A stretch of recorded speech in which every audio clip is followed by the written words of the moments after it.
ugly truth about timeshare. If you think you've done your family a favor by buying a timeshare, you need my help. Hello, I'm Chuck McDowell, CEO and founder of Wesley Financial Group. 10 years ago, I started helping folks cancel their timeshare. And in the process, started what's now called the timeshare cancellation industry. Timeshare is the only thing that you can buy that you can't tell me how much it's going to cost or when it's going to end. When you buy a timeshare, you give them a blank check to fill out any amount they want for annual maintenance and assessment fees. The crazy thing is, this never ends. Even when you die, your family's now going to be stuck with this burden. Stop the insanity today. Call my office now. If we take you as a client, I guarantee we'll cancel your timeshare or you'll pay nothing. Call for your free information kit. 800-462-3333. That's 800-462-3333. 800-462-3333.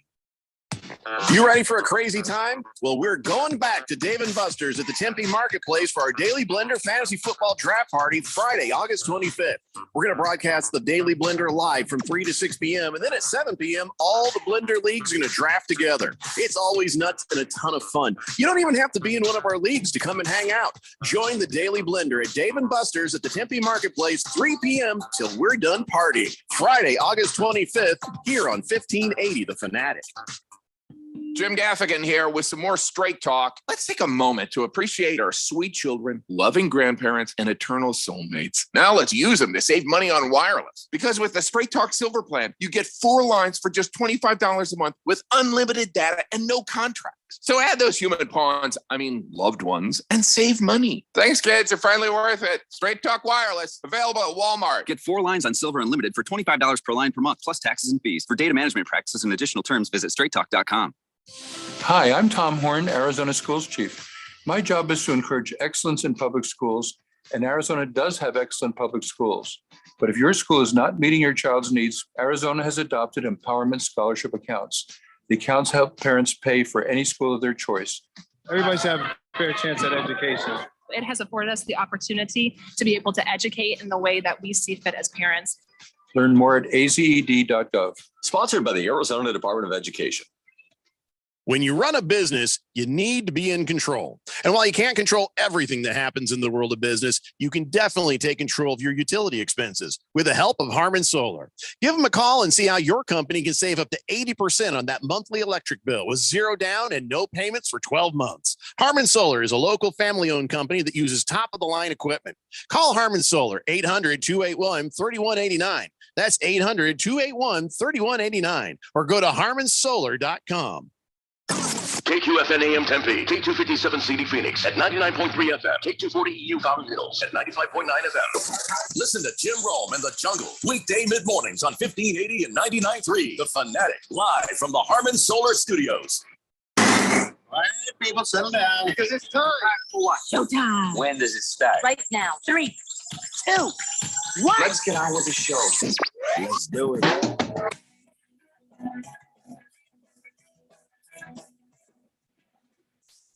All right, everybody, it's Tuesday here on the Daily Blender, and your good friend, your radio pal, Jeffrey O'Brien, alongside Randy White.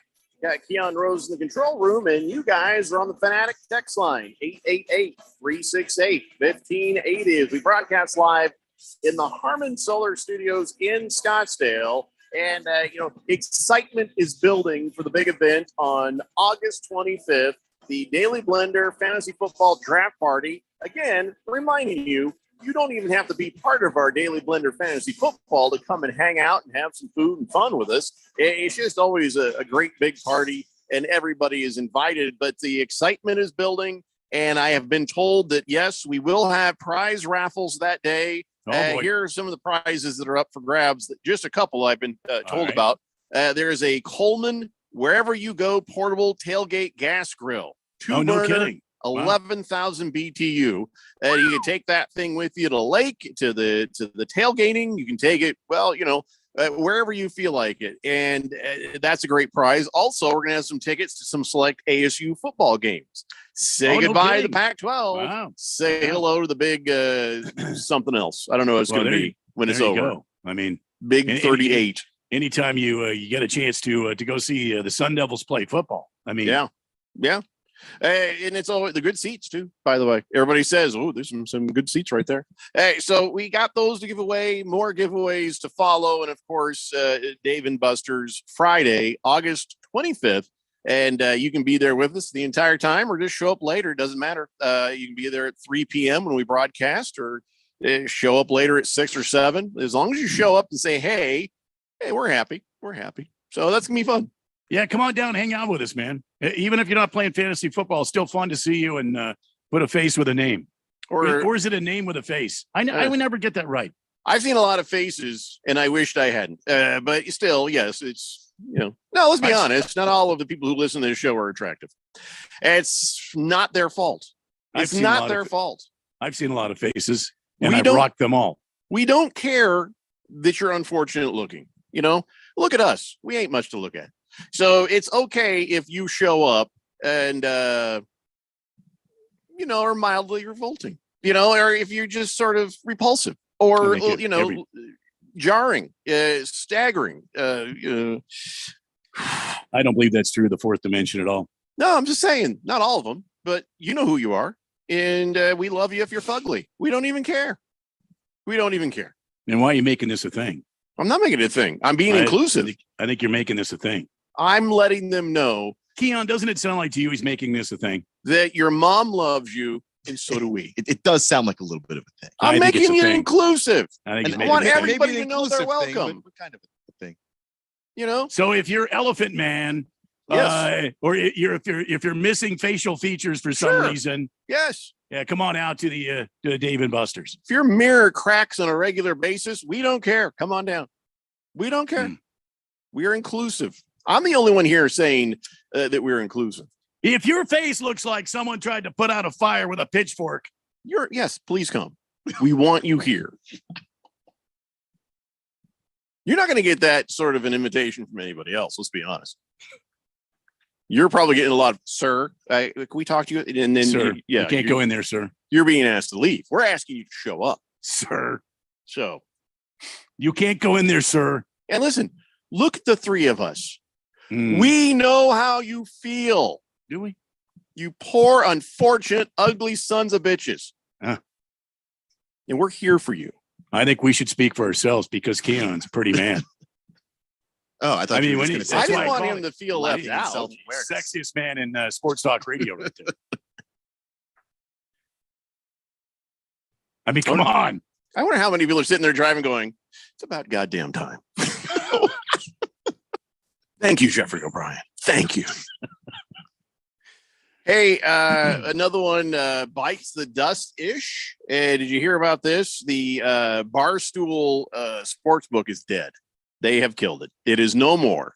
And they, I guess there's somebody sold something to somebody, and then they said, okay, well, the Barstool Sportsbook is dead, so they're going to turn that into like the ESPN Sportsbook. But at least at this point, yeah, it's over. It's over. So if you're using the Barstool Sportsbook app, you probably want to clear your money out of there.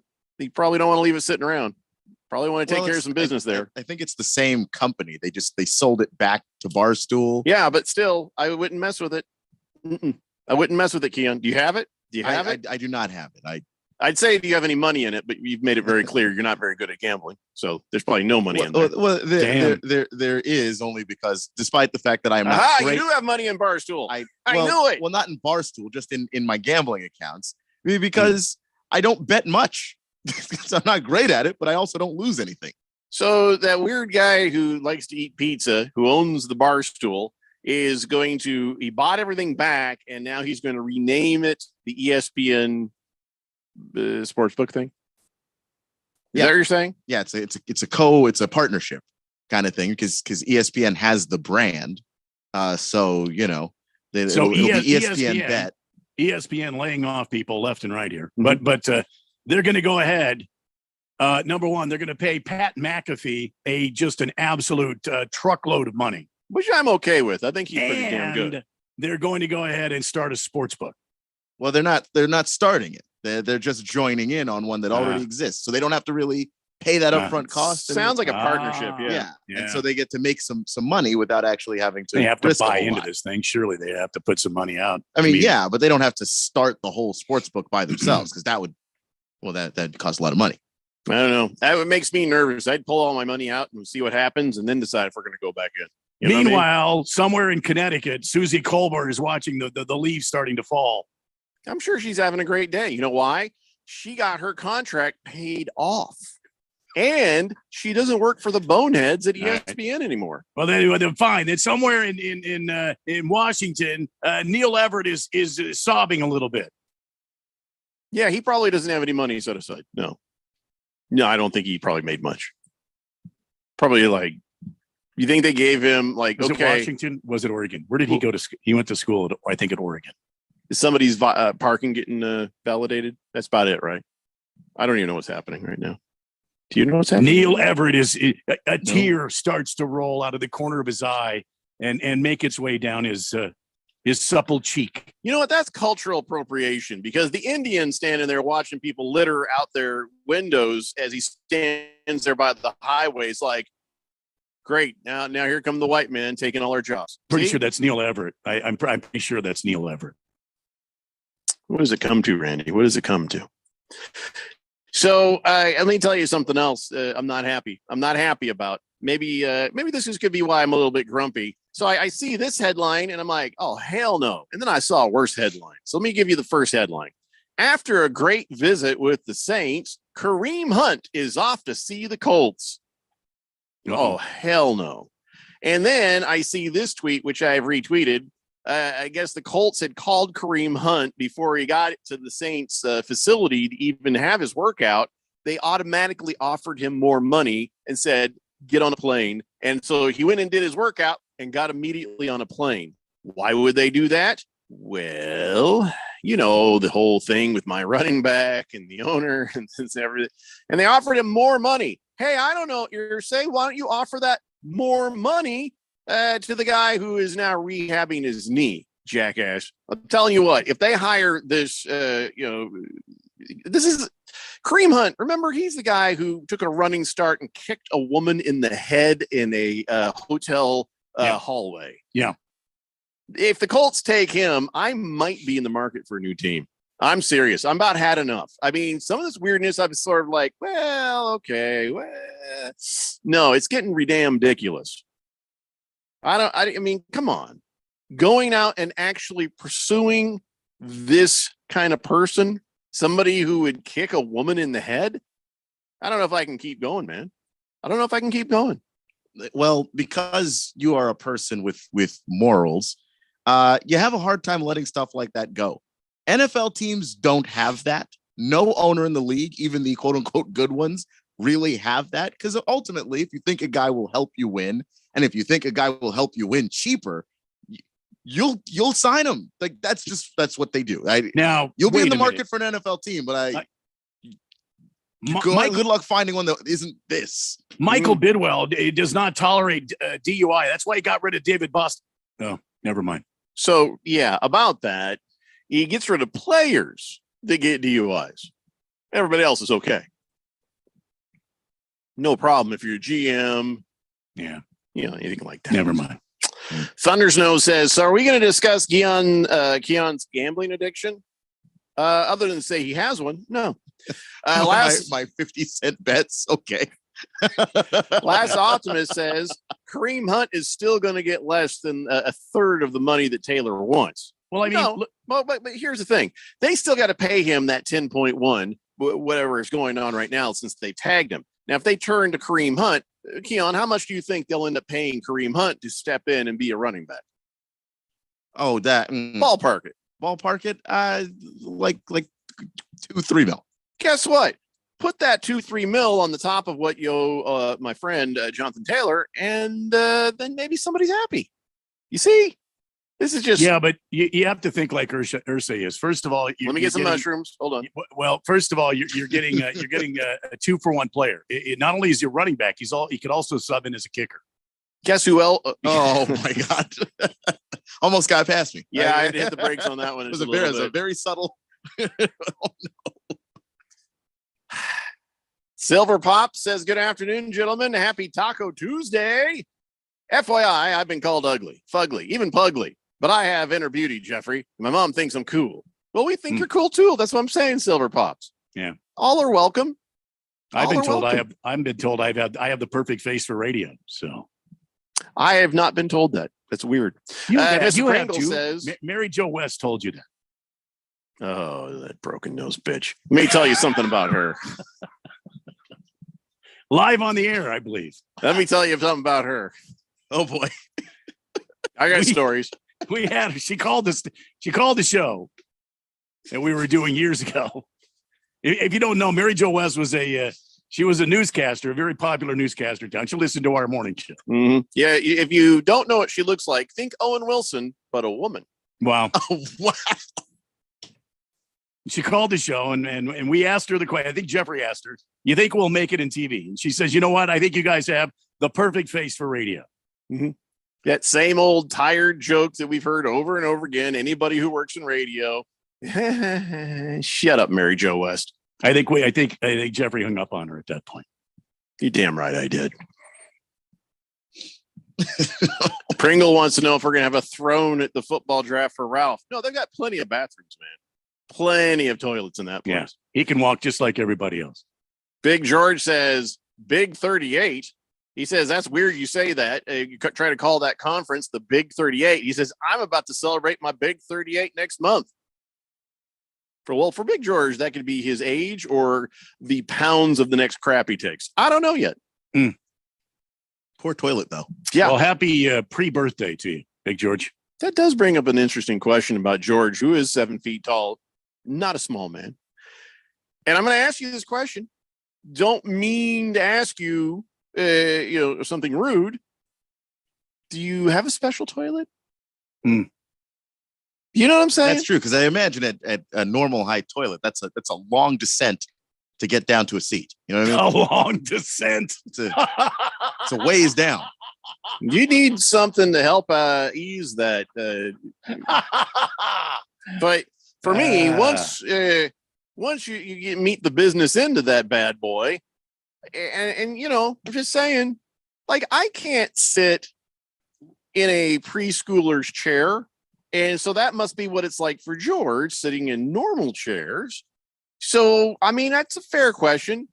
Does Big George at 7 feet tall need special toilets? And I'm not trying to be rude. I'm just legitimately curious. I think there's that should be like a charity that we get involved in. Toilets for big people. He's a lawyer. He can afford it. I'm just curious if he needs it. That's all I'm saying. Fifth letter says, Blender Nation, Raider Nation, we got room for you, Jeffrey. Come to the dark side. I appreciate that offer. We'll have to see how things go. You're not going to be a Raider fan because of the coach. Oh, that's right. Yeah, that noise. If you had to opt into a team, that's not the the coach you hate the most is probably not where you. Probably your worst nightmare as a head coach. Right? No, Moist one. We're not asking him how big his dumps are. We're asking him if he can use a normal sized toilet or if he's a special one at the house. Because I'm thinking about getting an industrial sized toilet because these damn kids keep clogging this one. I'm like, do you not chew your food? How about drinking some water now and then? What the hell? You have no idea what I've been up against here. It's carrots and celery, man. They need fiber. That's what that sounds like.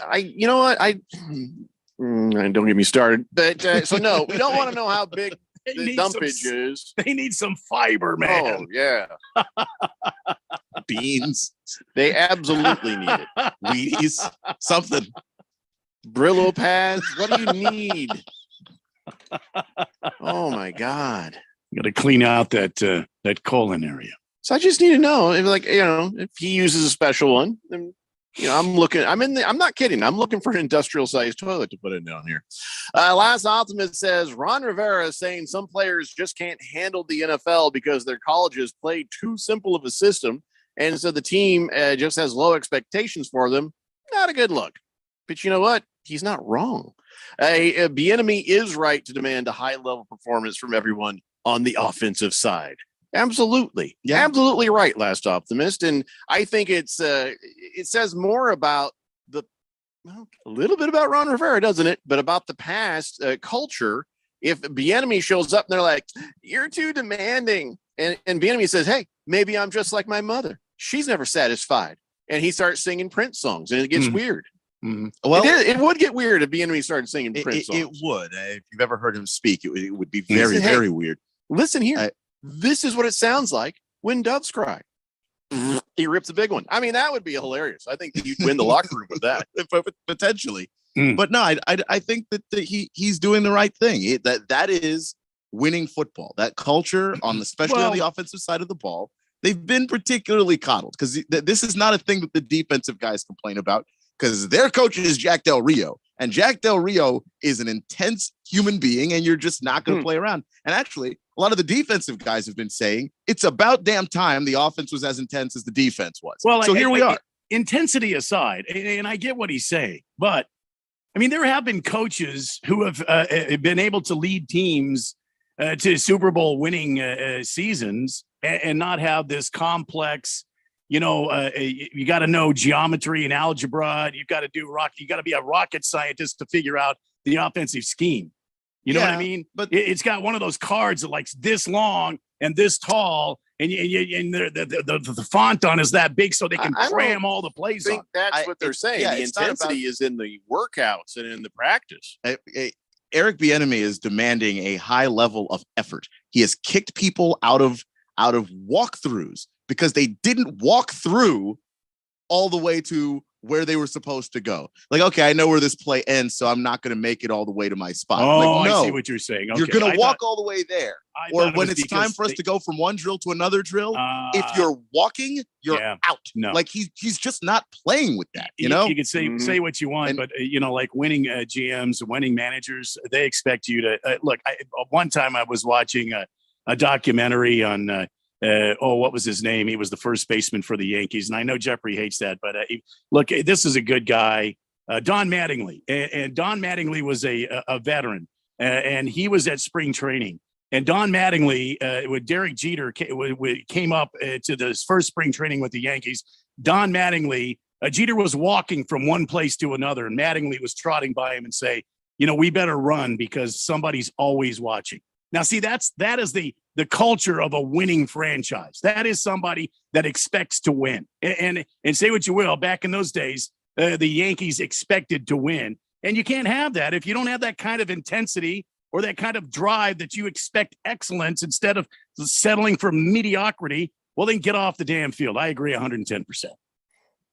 Me too. I wish Ron Rivera didn't turn around and tell that to the media, but he's also a straight shooter who's incapable of lying. He didn't need to even say that much. He didn't have to say that to the media. Was he just out of things to say? Did he number his responses for the day, like 1 through 8, and that was the number 8? No. Nikki Javala was the reporter. She asked him, the players are talking about intensity, complaining about it. Do you have any thoughts on it? And he's Ron. He just says whatever is true. If I were Ron, you know what I'd say?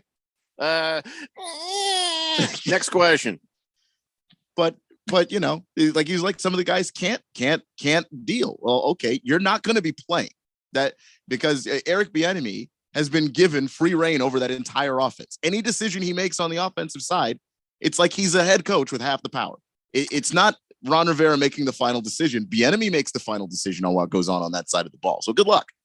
We got to take a break. When we come back, I guess we should talk about the current state of the Pac Big 12 thing, wherever things are with us. I think we're good. It's the Daily Blender here on 1580, The Fanatic.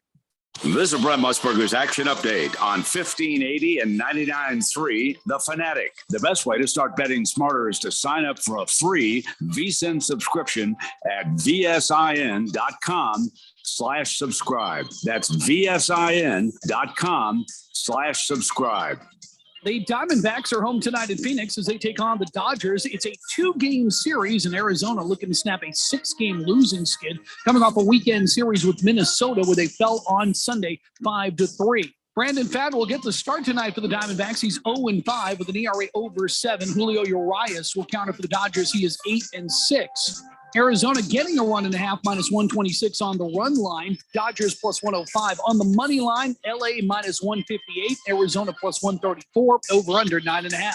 I'm Tony Desiri with your VSiN Action Update on 1580 and 99.3 The Fanatic.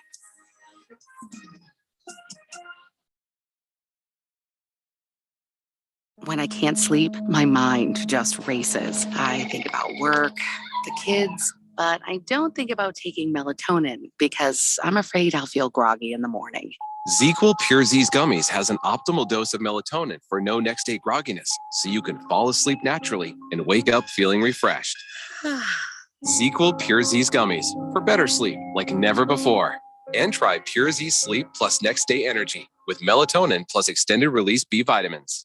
Paid for by Christian Care Ministry. Let's see, if something costs less, but people are happier with it, that sounds like something to look into. And that is MediShare. Maybe you've heard switching to MediShare to pay for healthcare can save many families up to $500 a month. And that is huge. But it's also true that people are way more satisfied after making the switch too. The member satisfaction rate for MediShare is double that of the typical health insurance plan. Double. MediShare works too. It's been around for 30 years. Members have shared more than $5 billion of each other's bills. People love having telehealth and a huge nationwide PPO network. So yeah, really, you can save a ton and like it better. Imagine being happy with how you're taking care of your health care. So if you're self-employed or part of the gig economy, or you just want a plan you're happy with, you can call right now. You'll get a price within 2 minutes. So see what you can save. This is a very, very smart use of 2 minutes. Here's the number you need. Call 855-51-BIBLE. That's 855-51-BIBLE, 855-51-BIBLE. When you run a business, you need to be in control. And while you can't control everything that happens in the world of business, you can definitely take control of your utility expenses with the help of Harmon Solar. Give them a call and see how your company can save up to 80% on that monthly electric bill with zero down and no payments for 12 months. Harmon Solar is a local family-owned company that uses top-of-the-line equipment. Call Harmon Solar, 800-281-3189. That's 800-281-3189. Or go to harmonsolar.com. Greg Clark Automotive trained certified technicians located on the southwest corner of Bethany Home and 19th Avenue, servicing Valley automobiles 44 summers now, offering our summer cooling system inspection diagnosis on the belts, water pump, radiator, and hoses. Every air conditioning service includes a dye injection to find leaks. Contact us today at 602-246-2881. And online at gregclarkautomotive.com. Mention 1580 and get 10% off of labor. There's a storm coming, crackling with lightning, pounding with thunder. A storm that crosses all borders and oceans. This is the NFL. Coming this fall, experience all the regular season games, playoffs, and the ultimate prize. Super Bowl 58, live from Las Vegas. The NFL returns to 1580 and 99.3 The Fanatic, your exclusive home for the NFL and Super Bowl 58.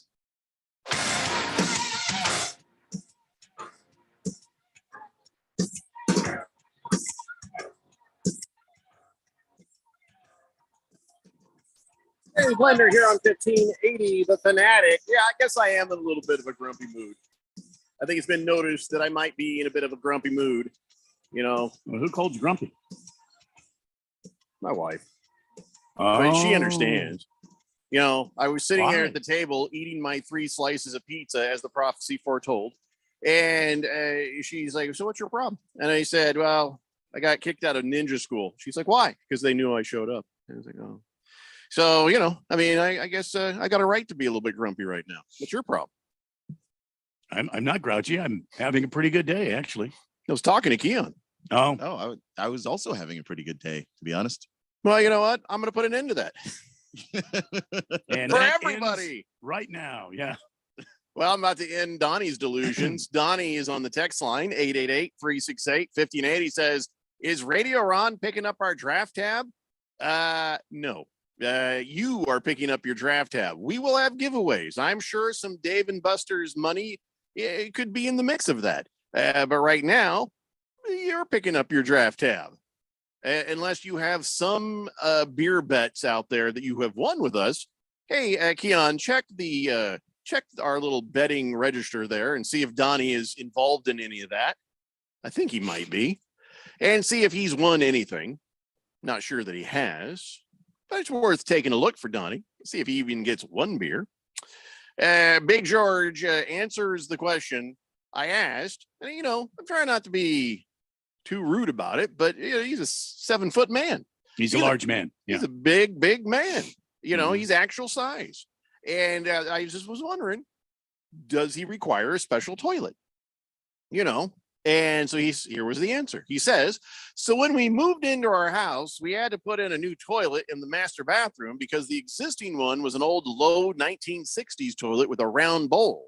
Oh, I need toilets with the elongated round bowls that you I see bet in you most do. businesses. Yeah. And has a power flush. Hard to find homes, though, that have the power flush. Usually they have the low flush toilets. But I had one custom built for our master bathroom with the power flush. Damn. George, Custom built. Send me a link. Did you actually have it built or you just brought in one? Because I really could use the hookup. No, Kiss the Cook. That's not going to be a texture nickname. He's asking for morning wood ticks. No, you can just give it up with the ticks. Ticks, it will not be part of this. That was yesterday's show. Let it go. Let it go. See, I think that Power Flush would be a good texture name. That is a good texture nickname. Power Flush. I like Yeah. that, Randy. We should write that down. Thank you. I'm doing that now. Last Optimist says you can thank the EPA for ruining toilets, clothes washers, dishwashers, air conditioning. Can I just say this, though?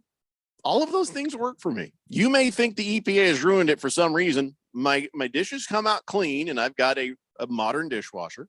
My air conditioning is very, very cool. 73 degrees again today in my house. Let's see here. The clothing, modern clothing washers, everything's good. Toilets, because my kids don't chew their food. But if it weren't for them, I never clog the damn thing. So I'm just saying, you want to blame the EPA for throttling back some of this stuff? I'm not that mad about it. I just have realized that we may need just a little more gusto there. So can't get mad at the EPA for that. Moist One says, no, I'm not reading that. But a spoon, really, Moist One? No.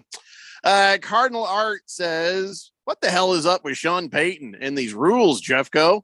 Pour me a cold one, Randy. Yes, he's talking about how Sean Payton came out and he was like, hey, I don't want these guys during the preseason game hanging around talking to the reporters with sunglasses on and a Gilligan hat. Now, if it weren't for the fact that my son, who's a wide receiver, very talented player, was given the gift of a Gilligan hat. If you know who Gilligan is, you automatically understand it. If you don't, I don't know how to explain it to you. Do you know what a Gilligan hat is, Keon? Like Gilligan's Island Yeah, Gilligan hat? yeah. Yeah, with was a bucket hat. Isn't that what they call it? Oh, it's a bucket hat? Okay. We call Well- it Gilligan hat. Well, I think it's a boonie hat, isn't it? Never even heard that term in Yeah, my life. I don't know that term, but let me look Yeah, at it and the see. bucket hat is the one that they wear. It's like a boonie hat. It's, Can I just like say it's easy to Google Gilligan and automatically see the hat. Easier than Boonie or Bucket or anything like that. Look up Gilligan hat. You'll Yeah, see the hat. Gilligan hat's not quite a bucket hat, but yeah, it's Gilligan hat is a Navy hat. It's a sailor hat. No. That's That's the a sailor. skipper. No, skipper's wearing a sailor No, hat. the skipper's wearing like a Hold on. captain, like a boat captain's hat. Hold on a Dan. Now I've got to Google Gilligan. What have I done? Gilligan hat is help me out, no, Navy Brad. Where you at? Gilligan hat. Yeah. in DC we always called it a bucket hat. Actually, when looking you at it, yeah. Google Gilligan hat, you see bucket hats. You see, oh, I see what you're saying, Randy. No, you're right. A bucket hat is not the same. Yeah, a Gilligan hat is more of a sloping thing. The bucket hat has a little more of a flat rim on that. So no, Randy's right. Randy is right. I don't know about everywhere, so I'm not going to speak for everybody. But I know when we were in DC, they were just all bucket hats, just Yeah. varying sizes. Like some of them were. Think about it this way: a bucket hat with a very loose brim, meaning it flops down. A bucket hat is a little bit stiffer. A Gilligan hat is like a floppy bucket hat. I don't know. But you know what? Randy's also right, sort of, because he's saying it's like a normal Navy hat that was Yeah, I got turned up, flopped down. I got a couple of those. Yeah, a bucket hat. Not- See, that's a boonie hat. That is a bucket hat. You're wearing, that is not a Gilligan hat. That is a bucket hat. See, in DC, that would not be considered a bucket hat. So what you got to do is look up Gilligan and The you'll hat- see his hat. the- That is the- not a bucket hat on Gilligan. That is something else. Might be regional because in DC, the Gilligan hat is called a bucket hat. I'm just saying. I don't know. But if you why look that would at, be if you different. Google Gilligan hat, you'll see across the top You'll see Gilligan with his dopey ass face there, and the droopiness of his hat. But then you see the bucket hat that's on Randy's head. You see how the brim is stiff? It's not the same. See? So is there a difference between that's a boonie hat though? Yeah, but it's also called a quite a bucket bit. hat. Is it? That Yes. is interesting. Yeah, this is also a bucket. I'm learning hat. a lot right now. What we've learned here is That I have Sean multiple Payton- Gilligan hats. Sean Payton doesn't like these hats. Yeah. I don't know why. But he doesn't want people. Here's what it is. Here's what it's all about. Cardinal Art is he doesn't want people standing around BSing. They want them to be focused. He wants them to be a part of the game, watching and learning and doing, and not just kicking back, having a drink, saying, "Hey, what's going on?" Blah blah blah. That's what it's about. But I will say, Sean Payton, didn't he used to be like a man of the people, players coach kind of guy? Or has he never been that guy? Yeah, well, I think he's trying to change the culture there, and he's trying to assert his dominance. And he's a little bit of both. He tries to anyway be kind of part of it because he's definitely the guy that players have liked playing for in the past. But he's also the person that when he was suspended for Bountygate, he left a giant poster of his face on the wall, and it just said "Do your job" on the bottom of it, like some kind of dictator that wants you to know that he's always watching. So he just kind of does a little bit of both. I would do if that happened to me, and I would put a giant picture of my face in the wall. I'd put "Do your job," but I would also put look like cameras in the eyeballs and make it look like they're like, are those lenses? Oh my God, he really is watching us. I'm watching you. So as I've scrolled down, I do have to say to Keon, some of these other posts show what you call a bucket hat as a Gilligan hat bucket hat. It's all mishmash. But for the official tale here, listen to me. The Gilligan hat is the floppy one that comes down. The bucket hat that Randy has is the one with a stiffer rim. So that it at least helps you identify it.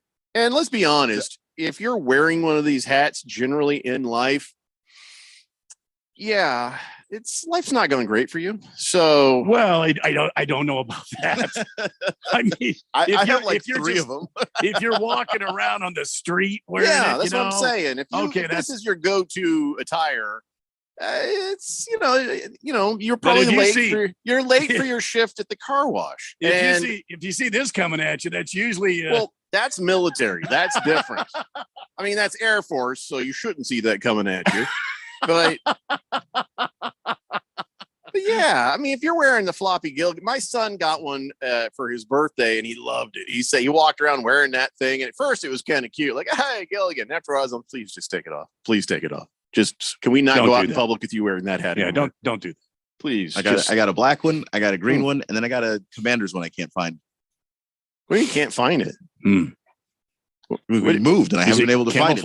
Oh, I just haven't seen it. You didn't say it got lost in the move. All of a sudden, it just mysteriously gone. I know where 2 out of the 3 are located. Yeah. All right. Well, thanks for that.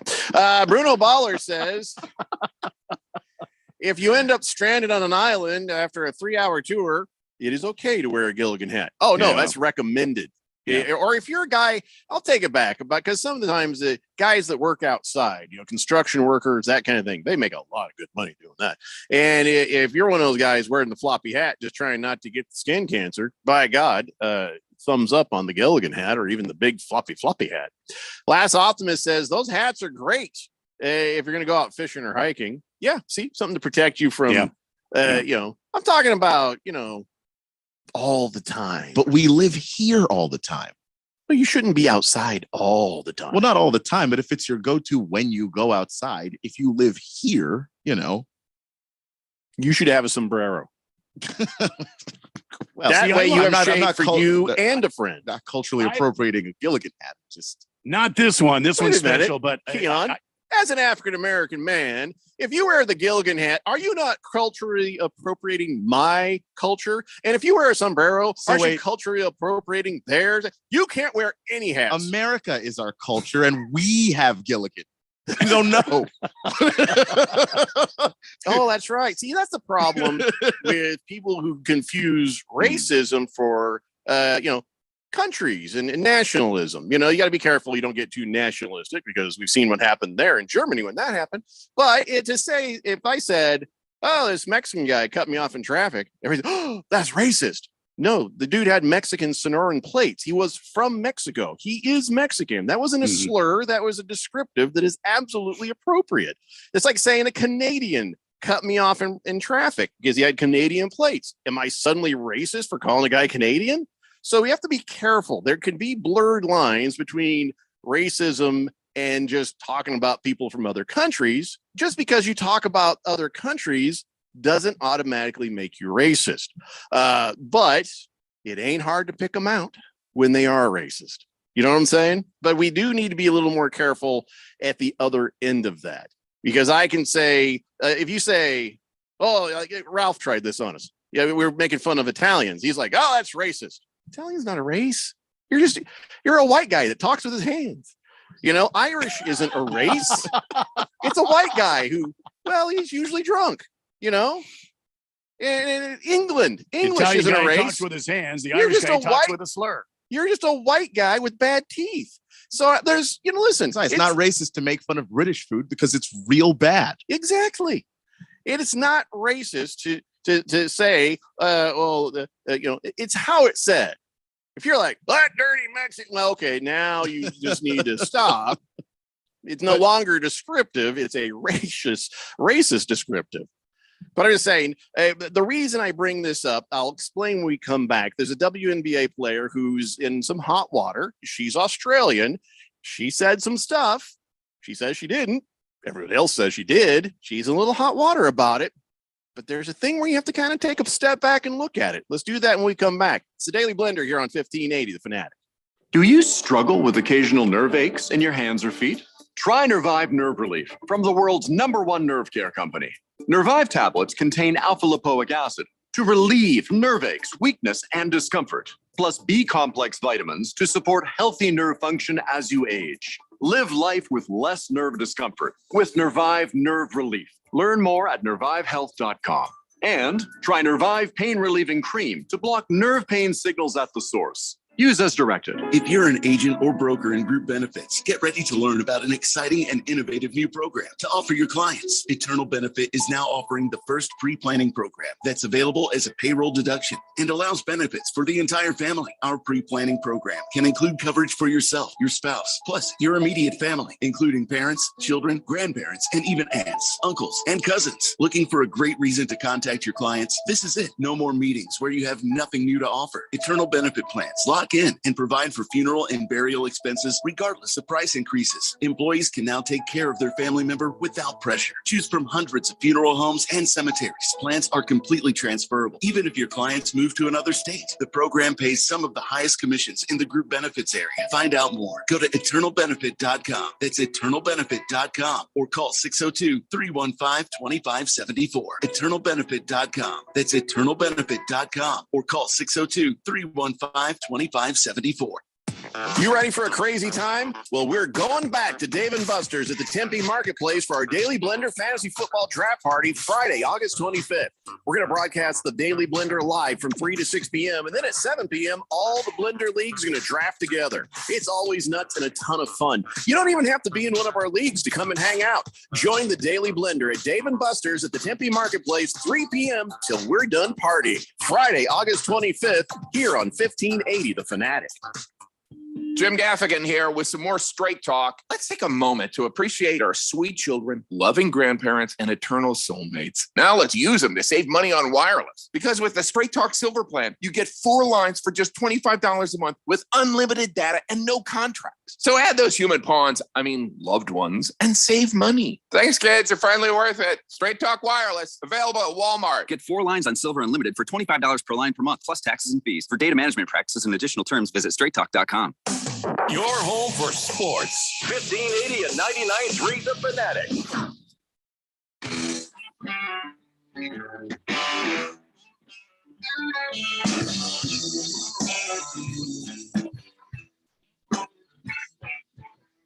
Welcome back to the Daily Blender on 1580 and 99.3 The Fanatic as we head for 6 o'clock tonight.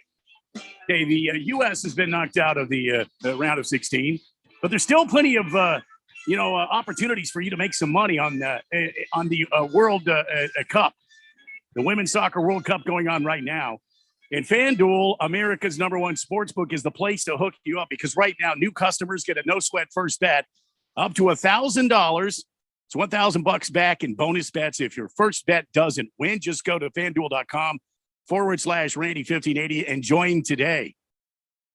There was some upset last night. I don't remember who it was. Columbia, I think. Columbia ended up winning. Oh, the upset I would have thought was anyone who had to watch the game. Well, I mean,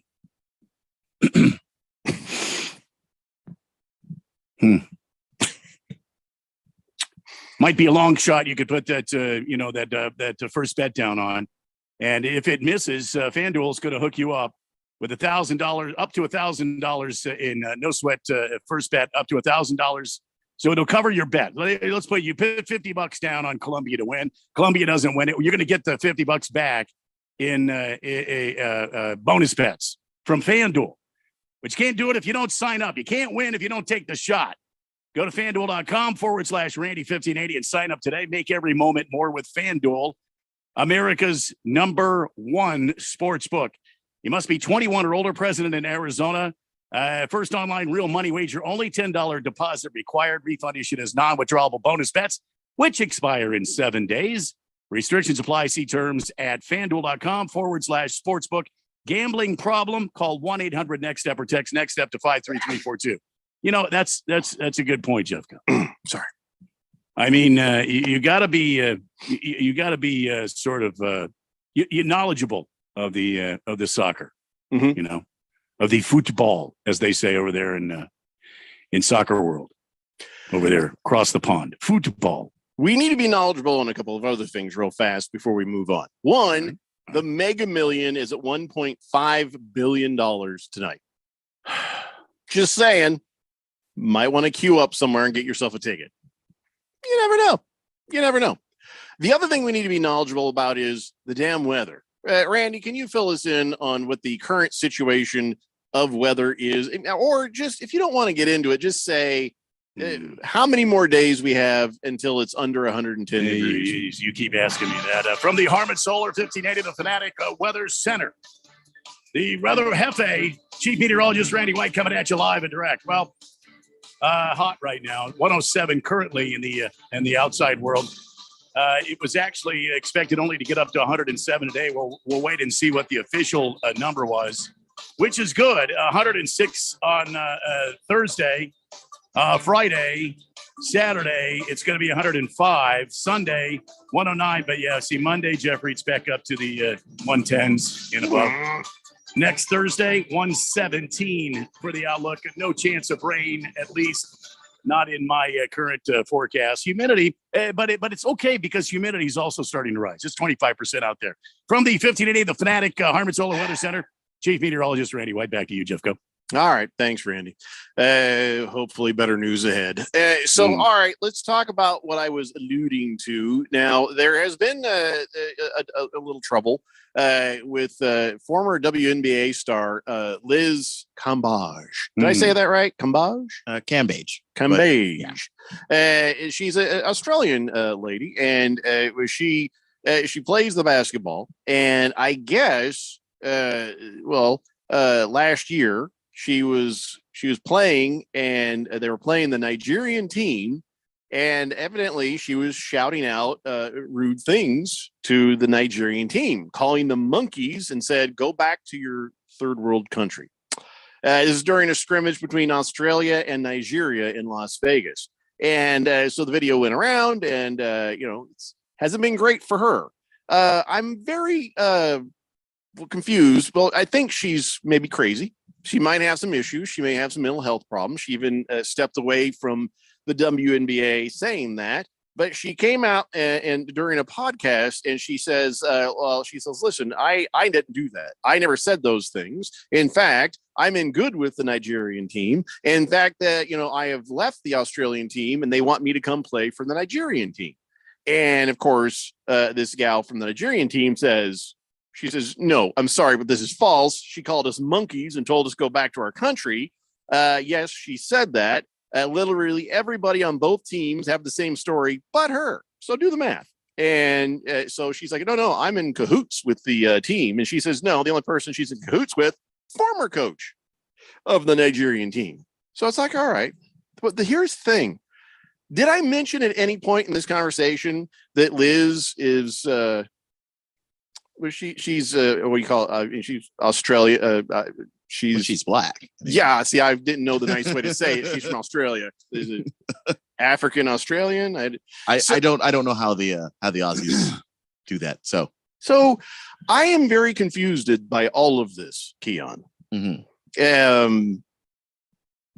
Nobody should be calling anybody monkeys, and telling them to go back to a third world country.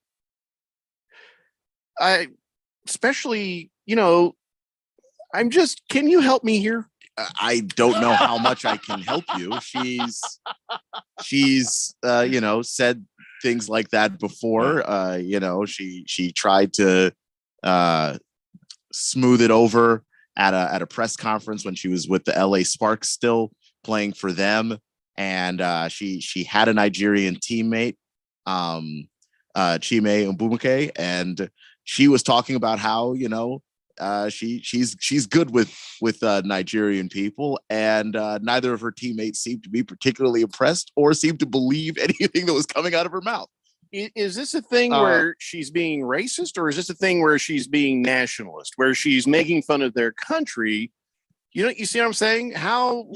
She's making fun of the culture. She's being bigoted in that way. Okay. But yeah, and look, you can still be racist if you are someone who is black and you buy into all the negative black stereotypes and you start putting other people down with that same language, like that would still be racist. So her comments about the third world country, that's nationalist, but calling them monkeys is racist, Yeah. even though she shares the same skin tone as they do. Yeah. It's unbelievably insane that she would say all of that. And I am inclined to believe everyone else that was there, because like at this point I've heard multiple people talking about it and that were there saying that no, she definitely said all that stuff, and it just seems like she's trying to rebrand herself and make some kind of a comeback. That is as clear as I can as I could get. So here's what I say: this Liz Cambage, would you say Cambage? But honestly, Cambage, Liz Cambage, do I care that much? Probably needs to get some help. Yeah, I don't. A lot of people. The new rehab is going off to therapy or whatever, right? She legit needs it. I think she legit has some issues going on there. For her to be acting this way, and all clearly delusional. She's saying all this crazy stuff after the fact, and everybody else is like, no, that's not the way it works. No one buys it. It's either that or she's just flat out a liar. Those are the only two options that we have. Flat liar, flat delusional. She's flat wrong either way. She needs to get her life together. So yeah, and it's one of those things where she's talented basketball player. Like it's one of those. I wish you weren't an awful person. Yeah. But she is, and here we are. All right. Okay. Well, that's all cleared up for me. But you could see where it'd be a little difficult to navigate that story.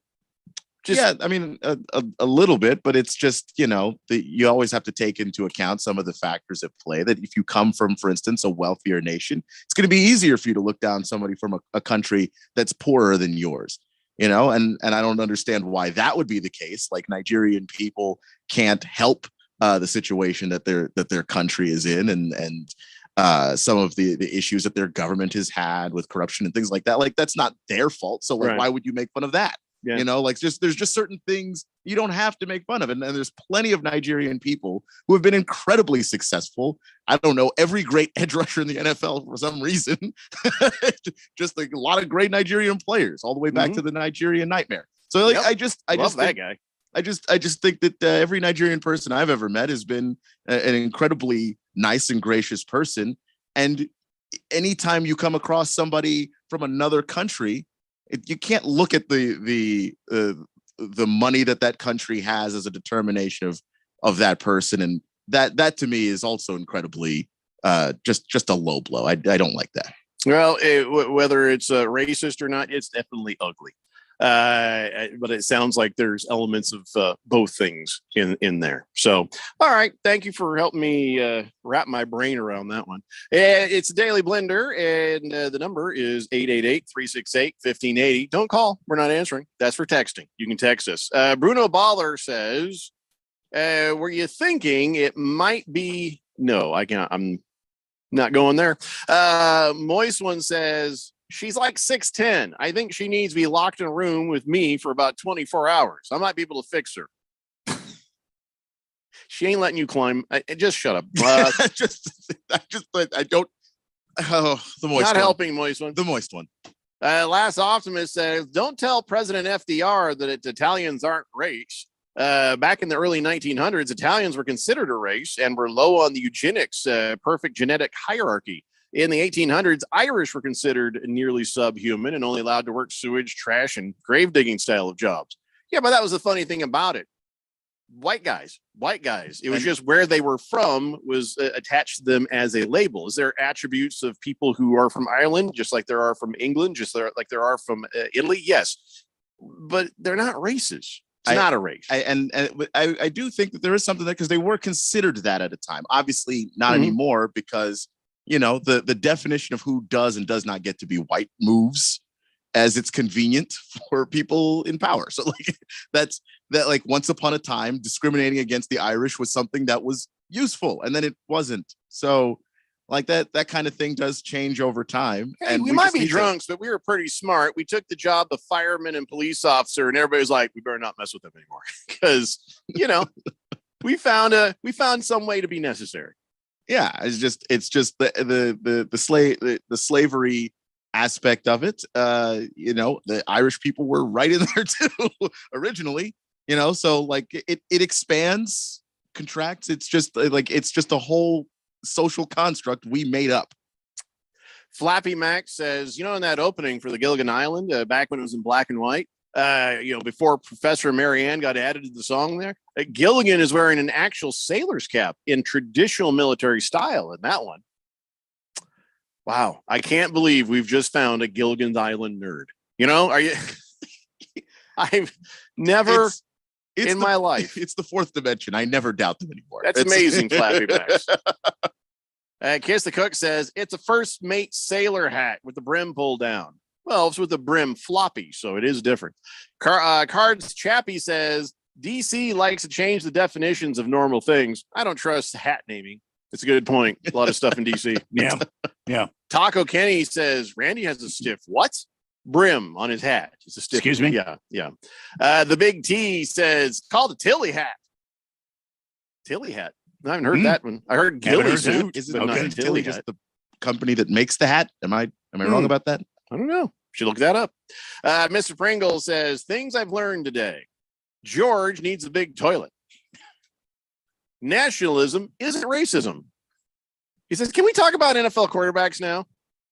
Well, yeah, we're getting there. Can I just go with the show that we've planned, Pringle, if that's all right with you? The next thing I want to talk about is what conference is ASU in today? Because every day, I just want to make sure. Big 12. Big 12. Well, they're Pac-12 right now until 2024. Right. And then they will transfer to Big 12. So how many teams are in the Big 12 now? 16. 86. Okay. Yeah. Well, yeah. The next year there will be 16. Okay. So there's 16. So I have everything correct so far. One of the things that we did find out is, I guess at least why Arizona got unhappy. And that was, the same reason I think they all got unhappy. The money. When the Pac-12 president came, he's like, hey, guys, guess what? We could make $23 million each school. They're like, are you kidding? He says, this was the quote from Robert Robbins, the president of Arizona, says, parts of that proposal were pretty good. Yeah. All right. But the base price, the guaranteed price per school, and then the fact there was no linear television component, it was subscription based. We were like, this is gonna be like selling candy bars or for Little League or Girl Scout cookies. But my question on that, because I saw what that meant story. was they had to go get more people to subscribe for them to make money. But the thing about that is, wasn't the Pac-12 network also sort of a subscription base because it was only on exclusive television providers? And about that, nobody subscribed. And doing it on Apple TV where it's not even, you can't even add it to a cable package. You have to literally go out and sell individual subscriptions. There's no school that was ever going to go for that. None. I just thought it was funny is they likened it to selling candy bars for Little League or selling Girl Scout cookies. Yeah. Just standing in front of the Walmart trying to sell you a Pac-12 subscription. Excuse me, on ma'am, Apple would TV. you like to sign up for the Pac-12 on Apple TV? No! Get away from my car! Can I help with your car with your bags, ma'am? No! It's Daily Blender here on 1580, The Fanatic. Don't miss the final days of end-of-season deals during the truckload event at Lowe's. Right now, save on major appliances and get an additional 10% off in-store clearance appliances. Plus, take up to 25% off select storage totes like the Project Source Commander tote. Just $11.98 was $15.98. Find big savings now. Lowe's knows savings. Lowe's knows home improvement. Without through 8/9. Exclusions apply while supplies last. Selection varies by location. See Lowe's.com for details. Wesley Financial Group is not a law firm. This story is called The Ugly Truth About Timeshare. If you think you've done your family a favor by buying a timeshare, you need my help. Hello, I'm Chuck McDowell, CEO and founder of Wesley Financial Group. 10 years ago, I started helping folks cancel their timeshare. In the process, started what's now called the timeshare cancellation industry. Timeshare is the only thing that you can buy that you can't tell me how much it's going to cost or when it's going to end. When you buy a timeshare, you give them a blank check to fill out any amount they want for annual maintenance and assessment fees. The crazy thing is, this never ends. Even when you die, your family's now going to be stuck with this burden. Stop the insanity today. Call my office now. If we take you as a client, I guarantee we'll cancel your timeshare or you'll pay nothing. Call for your free information kit. 800-462-3333. That's 800-462-3333. 800-462-3333. For the latest from the world of golf, tune in every Saturday morning from 6 to 8 for the Golf Shop Radio Show, presented by PlayGolfMyrtleBeach.com, the golf capital of the world. Hosts Mark Greenhelch and Matt Blanchard talk golf from tee to green and everything in between. If you like golf, you're going to love Golf Shop Radio. Before you tee up, drop on in. Welcome to the Golf Shop here on 1580 and 99.3 The Fanatic. Did you know there are resources out there to support every Arizona service member, veteran, and their family? The Be Connected program is available statewide at no cost. We're here to help you navigate the system and get connected to whatever resources you need. Call 866-4AZ-VETS to talk directly to caring people professionally trained to help you. This message is brought to you by the Arizona Coalition for Military Families, the Arizona Department of Veteran Services, and Arizona's Be Connected partners. When it comes to covering the high school sports scene in Arizona, AZ Preps 365 has all the answers. Every Saturday morning from 8 until 10, they break down games, interview the newsmakers, talk with coaches from around the state, and stay up to date with what's happening with prep athletes and breaking news from the Arizona prep scene. It's AZ Preps 365, 8 till 10 Saturday mornings on 1580 and 99.3 The Fanatic, and always on at 1580thefanatic.com. KQFN Tempe. Also transmitting on K25CD Phoenix at 99.3 FM. And K24EU Fountain Hills at 95.9 FM. All right, people, settle down. Because it's time. Time for what? Showtime. When does it start? Right now. 3, 2, 1. Let's get on with the show. Let's do it.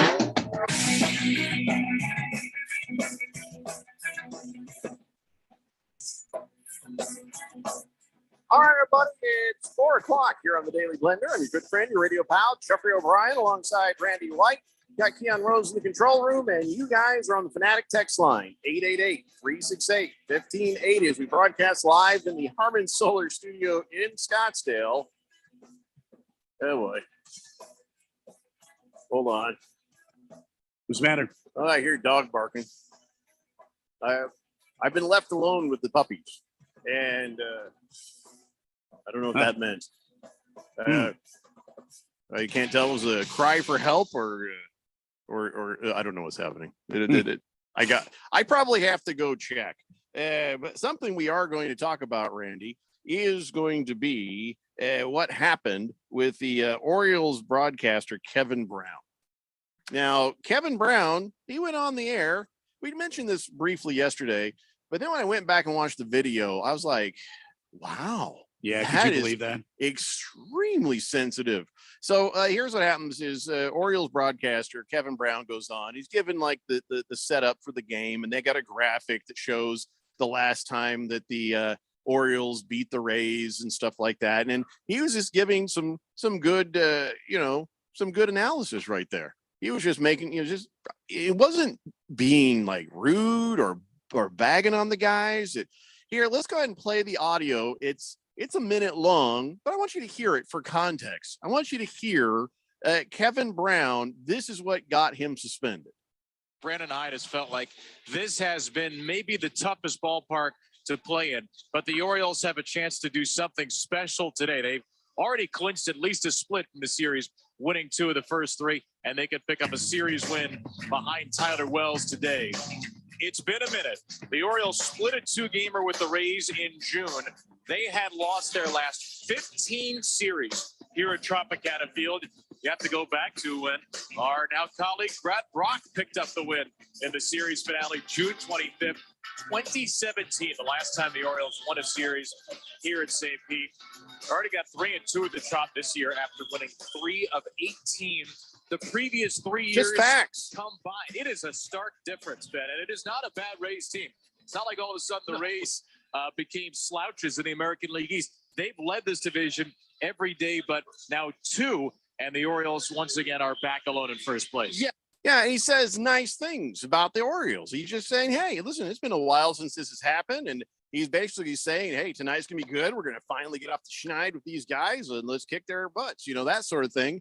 I didn't find anything negative on that, but the ownership took issue, and they suspended him. Now, we've been told that the suspension now has been lifted, and he's back, but he should have not been suspended for 1 damn minute, and I think he should sue.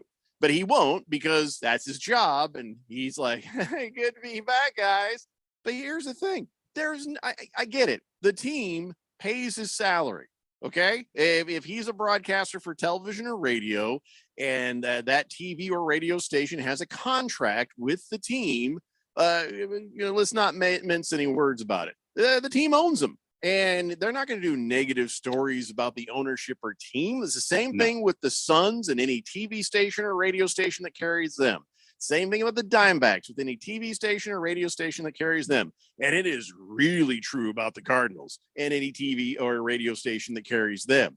And we've always said, hey, we're pretty proud that we aren't paid by anybody that would tell us what to say. We're not paid to say nice things about the local teams. So we can be honest. We can just say whatever we want. Kevin Brown got hosed. I mean, I've been in this business a long time. I've worked both sides of radio and television, and this guy's nothing more than a consummate professional. Everything he did there was, right down the middle, completely professional. He was showing statistics. As a matter of fact, he was talking about the team getting off the schneid, and there's some hope for the team tonight to have like a winning record this season, and maybe something, there changes in the air, so to speak. So. I don't know if the ownership was just having a bad day. I don't know if there were alcoholic beverages involved. The ownership was having a bad. How long have they owned the team? The entire time. They're like this. They are petty. They are small-minded.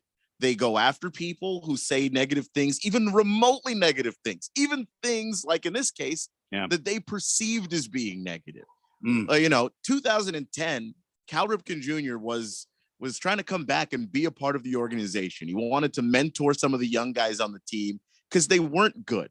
And he wasn't asking to really do it in a role that would get him paid a lot. It wasn't about that. It was about being part of the Baltimore Orioles and trying to help that team. And Angelos basically just rejected him in a very rude, unprofessional way. This is what this dude is like. He's like that. And I'm not surprised by it. that something as innocuous as we used to be really bad at playing the Rays and now we're good at playing the Rays got under his skin. That's what he's like. He's chewed out reporters, a bunch of stuff like that. Kevin Brown was saying what all the fans were thinking. Yeah, boy, we always get beat by these guys. Hey, now's our chance to get revenge. I feel like that's a positive, but you're right. Peter Angelos is super sensitive, and there's a reason that had been one of the worst teams in baseball for so many years. Tell you what, if I'm Kevin Brown, with this now, I'm putting my reel and my resume together, and I'm going to find another team to hire me. And as soon as there's an opening in professional baseball in one of these other major league markets, guess what? Yeah, I'm moving, and I bet the team would hire him in a heartbeat. They did him a great favor because this became a very national story. Everybody's like, wow, I wonder what that guy said. And you watch it, you're like, hey, this guy's pretty good. And he didn't say anything wrong. So they're like, note to self, maybe he'd like a new home. I bet he's already fielded some calls. I bet he's already gotten some I would emails. imagine. Yeah, So, I would imagine. So it's sad. And sometimes this business can be very brutal. In this case, he did nothing wrong here. He did absolutely nothing wrong here. So if they don't give him some sort of bonus and recompense and a public apology from that moron owner, and guess what? The moron owner doesn't owe me. I'll say whatever I want about this guy. Then he needs to get out of there just as soon as he can. Yeah, well, you're right on the last thing you said, because the first thing you said will never happen. They will not make good in any way, not with how petty that ownership is. It just, listen, I'm sure the guy who had to talk to him was probably sick about it, saying, it's not me, it's the owner. We got to, or it's a huge thing. So much money is at stake. And I'm sure he took it like a champ, should not have had to, and he should get the hell out of there the first chance he gets. 888-368-1580. Baker's Cocky Hen says, I think it was the way he said a chance to do something special at the beginning. Petty. Baltimore just ruined their chances at capturing new fans. Yeah, even that didn't sound, even when he said, well, the chance to do something special. Yeah, it sounded positive to me. Yeah. Yeah. There was nothing wrong with what he said. Brandon Idas felt like this has been maybe the toughest ballpark to play in. I mean, but the Orioles have a chance to do something special. As a matter of fact, I think he was quoting the manager of the team. I think that was a direct quote from what the manager said. Yeah, Poke Your Mom says, take the owner's man card from him. It doesn't sound like he's got one, to be honest.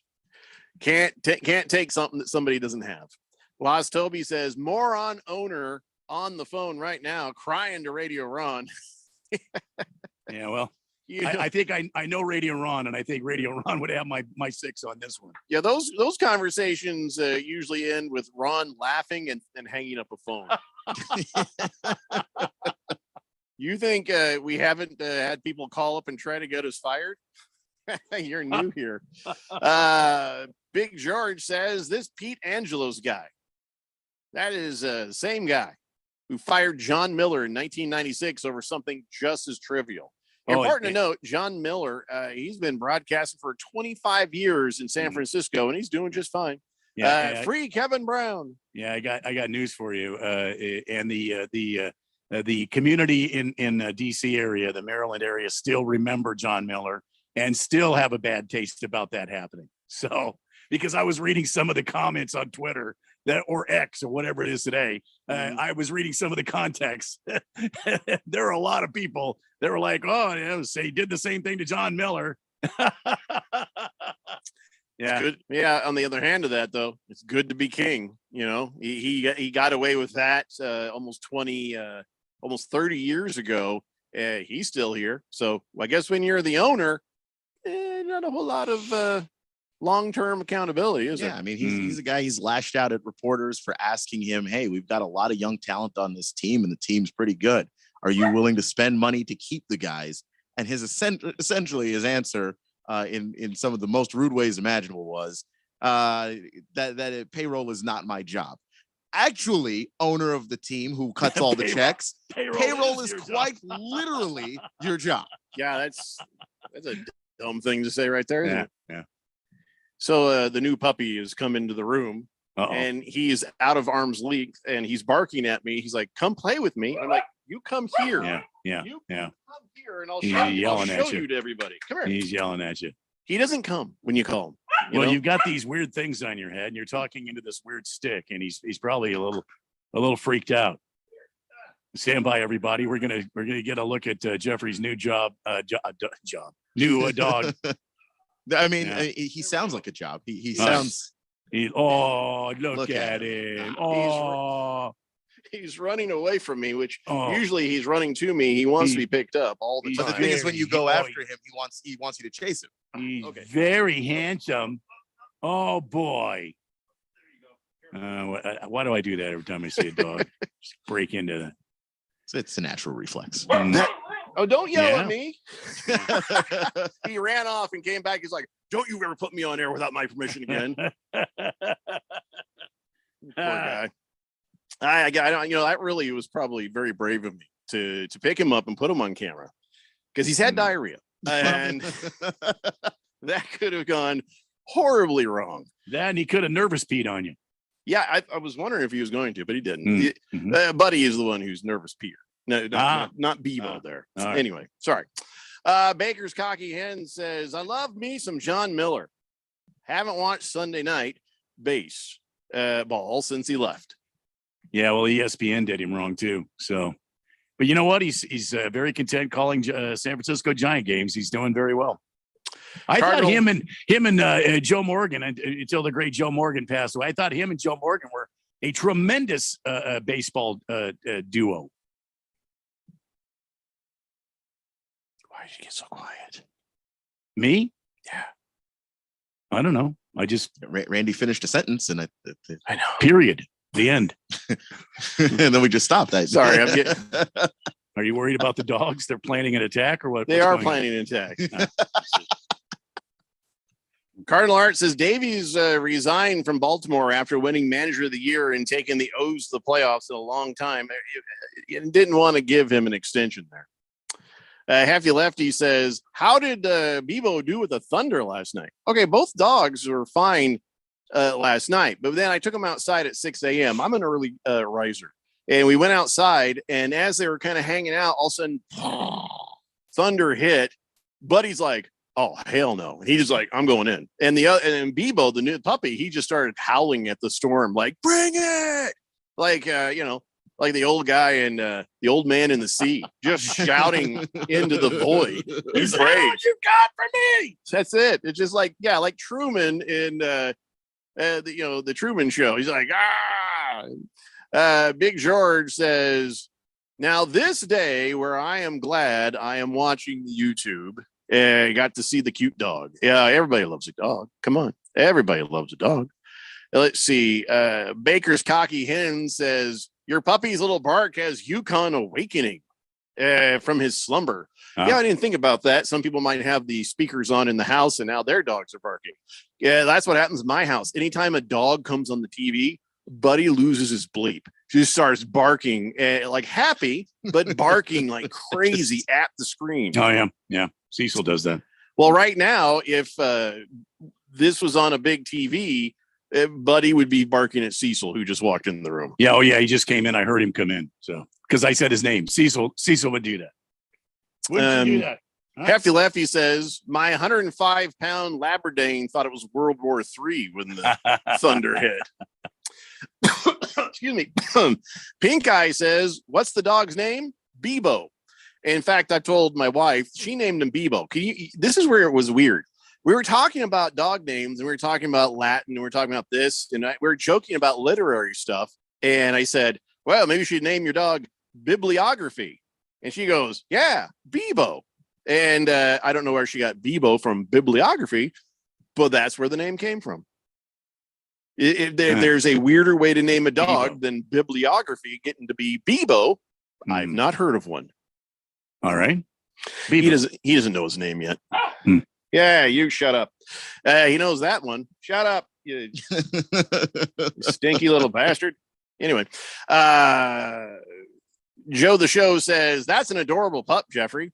Give him a treat from Uncle Joe." Well, he's just over there entertaining himself. Buddy went off the bed. This dog is just rolling around on the ground, barking at himself right now.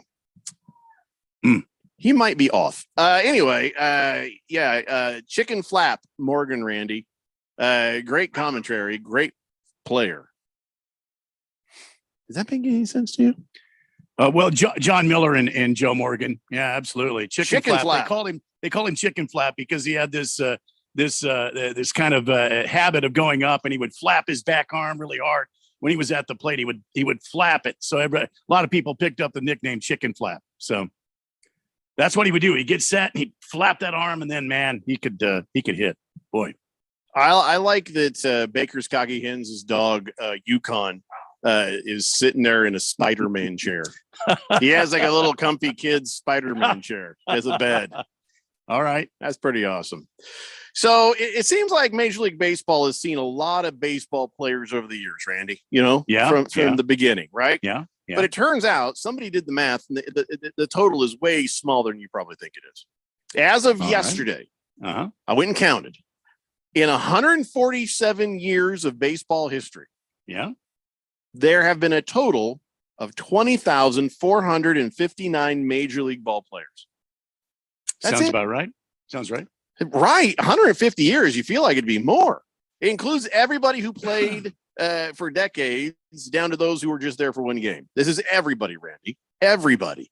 For comparison, the smallest Major League Baseball stadium is Tropicana Field, home of the Tampa Bay Rays. Yes. Capacity is 25,000, meaning every player who's ever made the majors in the history of baseball could fit inside, and it still would not be a sellout. I would agree with that. That's how hard it is to be a major leaguer, I guess. Yeah, and once you have achieved the goal of attaining that status as a major league ball player, if you're any good, you will remain on that team or in the game for decades. And that's why I believe the number is so small. It's hard to get there, and it's then even harder to stay there unless you're just this superstar. I mean, like Ohtani he's a unicorn. You don't see that. You don't see that every day. You see guys come up and they're, an outfielder or an infielder or a pitcher or a catcher. You don't see a guy that can play multiple positions and hit the ball the way he does. You just don't see that.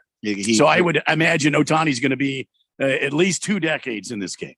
The other day he hurt his finger and he couldn't pitch, but he was still able to go out there. Right. And hit. Like that's just a crazy thing. Yeah. All right, we got to take a break. When we come back, just a couple more things before we go ahead and get to them NFL quarterbacks. This is the Daily Blender here on 1580 The Fanatic. For the latest from the world of golf, tune in every Saturday morning from 6 to 8 for the Golf Shop Radio Show, presented by PlayGolfMyrtleBeach.com, the golf capital of the world. Hosts Mark Greenhelch and Matt Blanchard talk golf from tee to green and everything in between. If you like golf, you're going to love Golf Shop Radio. Before you tee up, drop on in. Welcome to the Golf Shop here on 1580 and 99.3 The Fanatic. Finding great candidates to hire can be like, well, trying to find a needle in a haystack, but not with ZipRecruiter. Its powerful technology actively finds and invites qualified candidates to apply to your job. So while other companies might deliver a lot of hay, ZipRecruiter finds you the needle in the haystack. See why 4 out of 5 employers who post a job on ZipRecruiter get a quality candidate within the first day. Try ZipRecruiter for free at ZipRecruiter.com/free. That's ZipRecruiter.com/free. Seems like everything is going electric these days. Electric cars, electric trucks. But what you save on gas, you pay for with that electric bill. With all these things being plugged into your house, wouldn't it be nice to save up to 85% on your monthly electric bill? Well, you can do that with 0 down and no payments for 12 months. Call Harmon Solar. Harmon Solar is a family-owned, woman-owned local company that uses top-of-the-line equipment. Call Harmon Solar, 800-281-3189. That's 800-281-3189. Or go to harmonsolar.com. If you're an agent or broker in group benefits, get ready to learn about an exciting and innovative new program to offer your clients. Eternal Benefit is now offering the first pre-planning program that's available as a payroll deduction and allows benefits for the entire family. Our pre-planning program can include coverage for yourself, your spouse, plus your immediate family, including parents, children, grandparents, and even aunts, uncles, and cousins. Looking for a great reason to contact your clients? This is it. No more meetings where you have nothing new to offer. Eternal Benefit plans lock in and provide for funeral and burial expenses regardless of price increases. Employees can now take care of their family member without pressure. Choose from hundreds of funeral homes and cemeteries. Plans are completely transferable, even if your clients move to another state. The program pays some of the highest commissions in the group benefits area. Find out more. Go to eternalbenefit.com. That's eternalbenefit.com or call 602-315-2574. Eternalbenefit.com. That's eternalbenefit.com or call 602-315-2574. It's the sound of the fight song, the excitement of the rivalry. Auburn has won the Iron Bowl! It's the unbelievable upsets. It's the Heisman hopefuls. Oh my God! Davis is going running all the way back! It's the national rankings. It's college football. The Sooners right down the field. Tune in each Saturday for the college football game of the week. Listen for all the action, drama, and excitement on your home for college football. 1580 and 99.3, The Fanatic.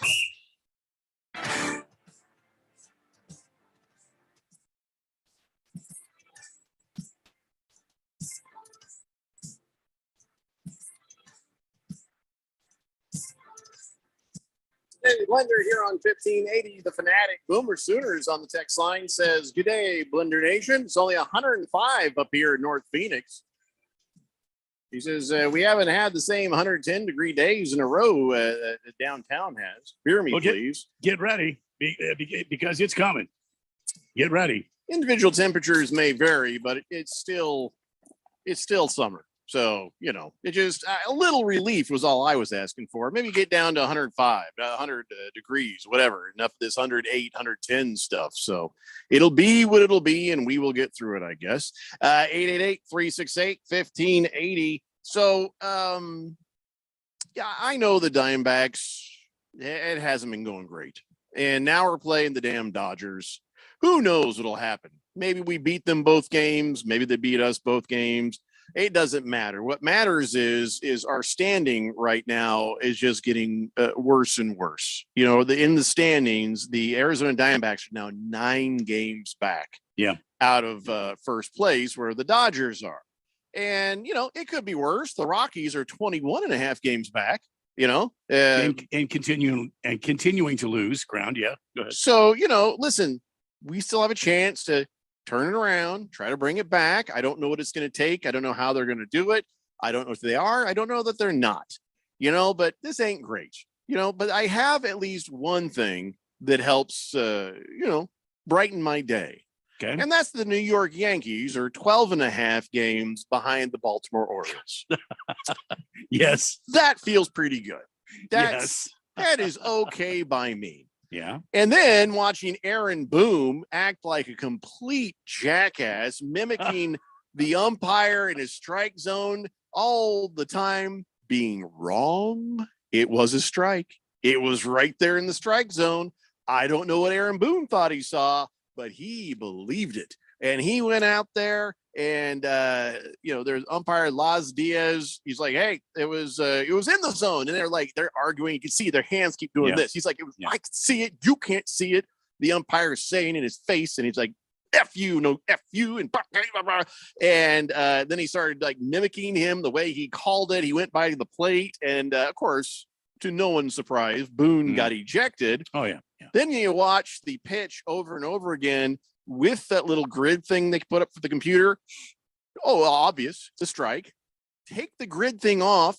Watch it with your eyeballs. No grid thing. It's a strike. It's obviously a strike. Well, but there were several misses that Laz missed. And let me say a couple of things about that one. Well, maybe not that one, but what happened was you already got the Yankees lathered up by missing some strikes and calling them as strikes. And they were, in some cases, 2 and 3 inches off the plate.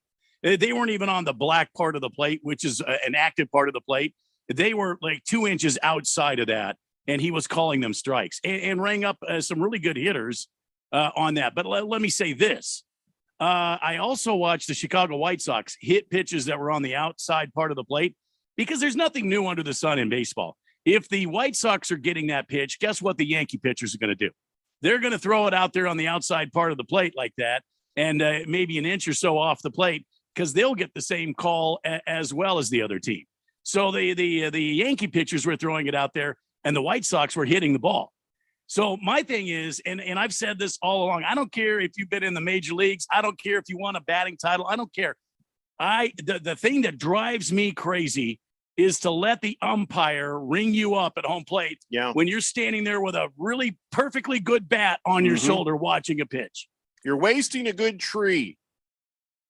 That's it. You just wasted a tree for no other reason. You step into it, man. Hit the ball the other way. Don't be so obnoxious that you're going to stand there and think that you're going to call the play or call a ball and strike better than the umpire.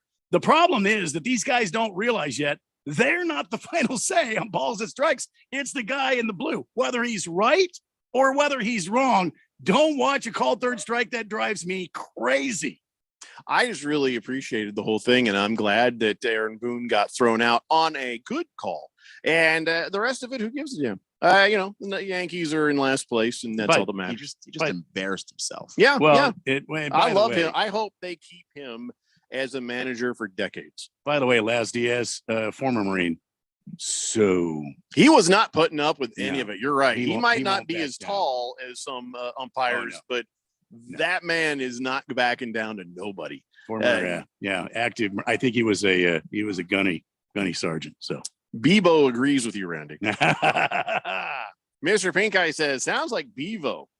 No, Bevo sounds like this. This is what that's two different sounds, Pink Eye. Hefty Lefty, he said, oh God, what's he sent me? That's pretty good. I can't explain memes on the radio, but that's pretty good. Maybe I'll save that and put it up. It's a funny dog meme. That's all I'm going to say. I'll put it up later. Big George says, yeah, but Randy, Aaron Boone picked the wrong pitch to argue about. It was a strike. He should have argued about those other pitches that actually were balls, especially if you're going to mock the umpire's strike call. LeMahieu, he was rattling off some things too, as were some of the other Yankee hitters. And then once you get Booney lathered up and he's over there chipping, like, what are we doing? What are we doing out here? You're going to get him going. And after a while, Laz Diaz is going to go, you know what? I've had enough of you. You won't shut up. So why don't you go in the locker room and cool off? Speaking of not shutting up, I think this is Fox's ploy to get out of their contract with Skip Bayless.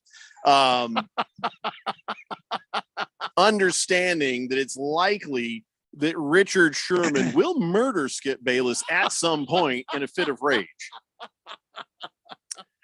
And I tell you this because it has been announced that Richard Sherman is going to join Undisputed for 50 to 100 shows every year. And I mean, 50 to 100 shows every year. So what is he going to do the other times? I don't know. I'm not watching this garbage. I think they're trying to do the thing that the ESPN is doing with Stephen A, where they just moved away from having Max be the co-host and then just sort of brought in a guest co-host every day. So if it's like a basketball story, then JJ Redick will come on and be absolutely frustrated trying to argue with Stephen A, or Kendrick Perkins, or if it's an NFL story, you get Ryan Clark or whatever. Yeah, I think that's what the thing is. Richard Sherman will be that.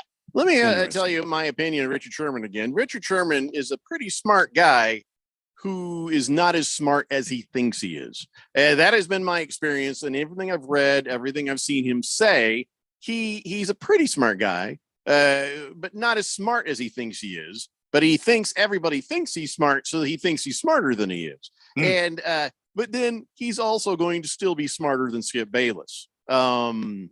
Didn't Richard Sherman go? Wasn't he a Stanford? He's a Stanford guy, right? He graduated from Stanford. Right? I didn't say he's not smart. He's just not as smart as he thinks he is.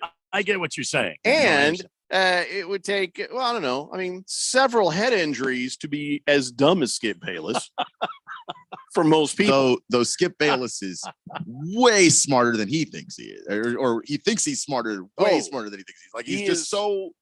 The gap between where Skip Bayless imagines his intelligence and where Skip Bayless is actually, it leads to all the delusional things that he actually said. You would have to travel faster than light to get there. I love Skip Bayless.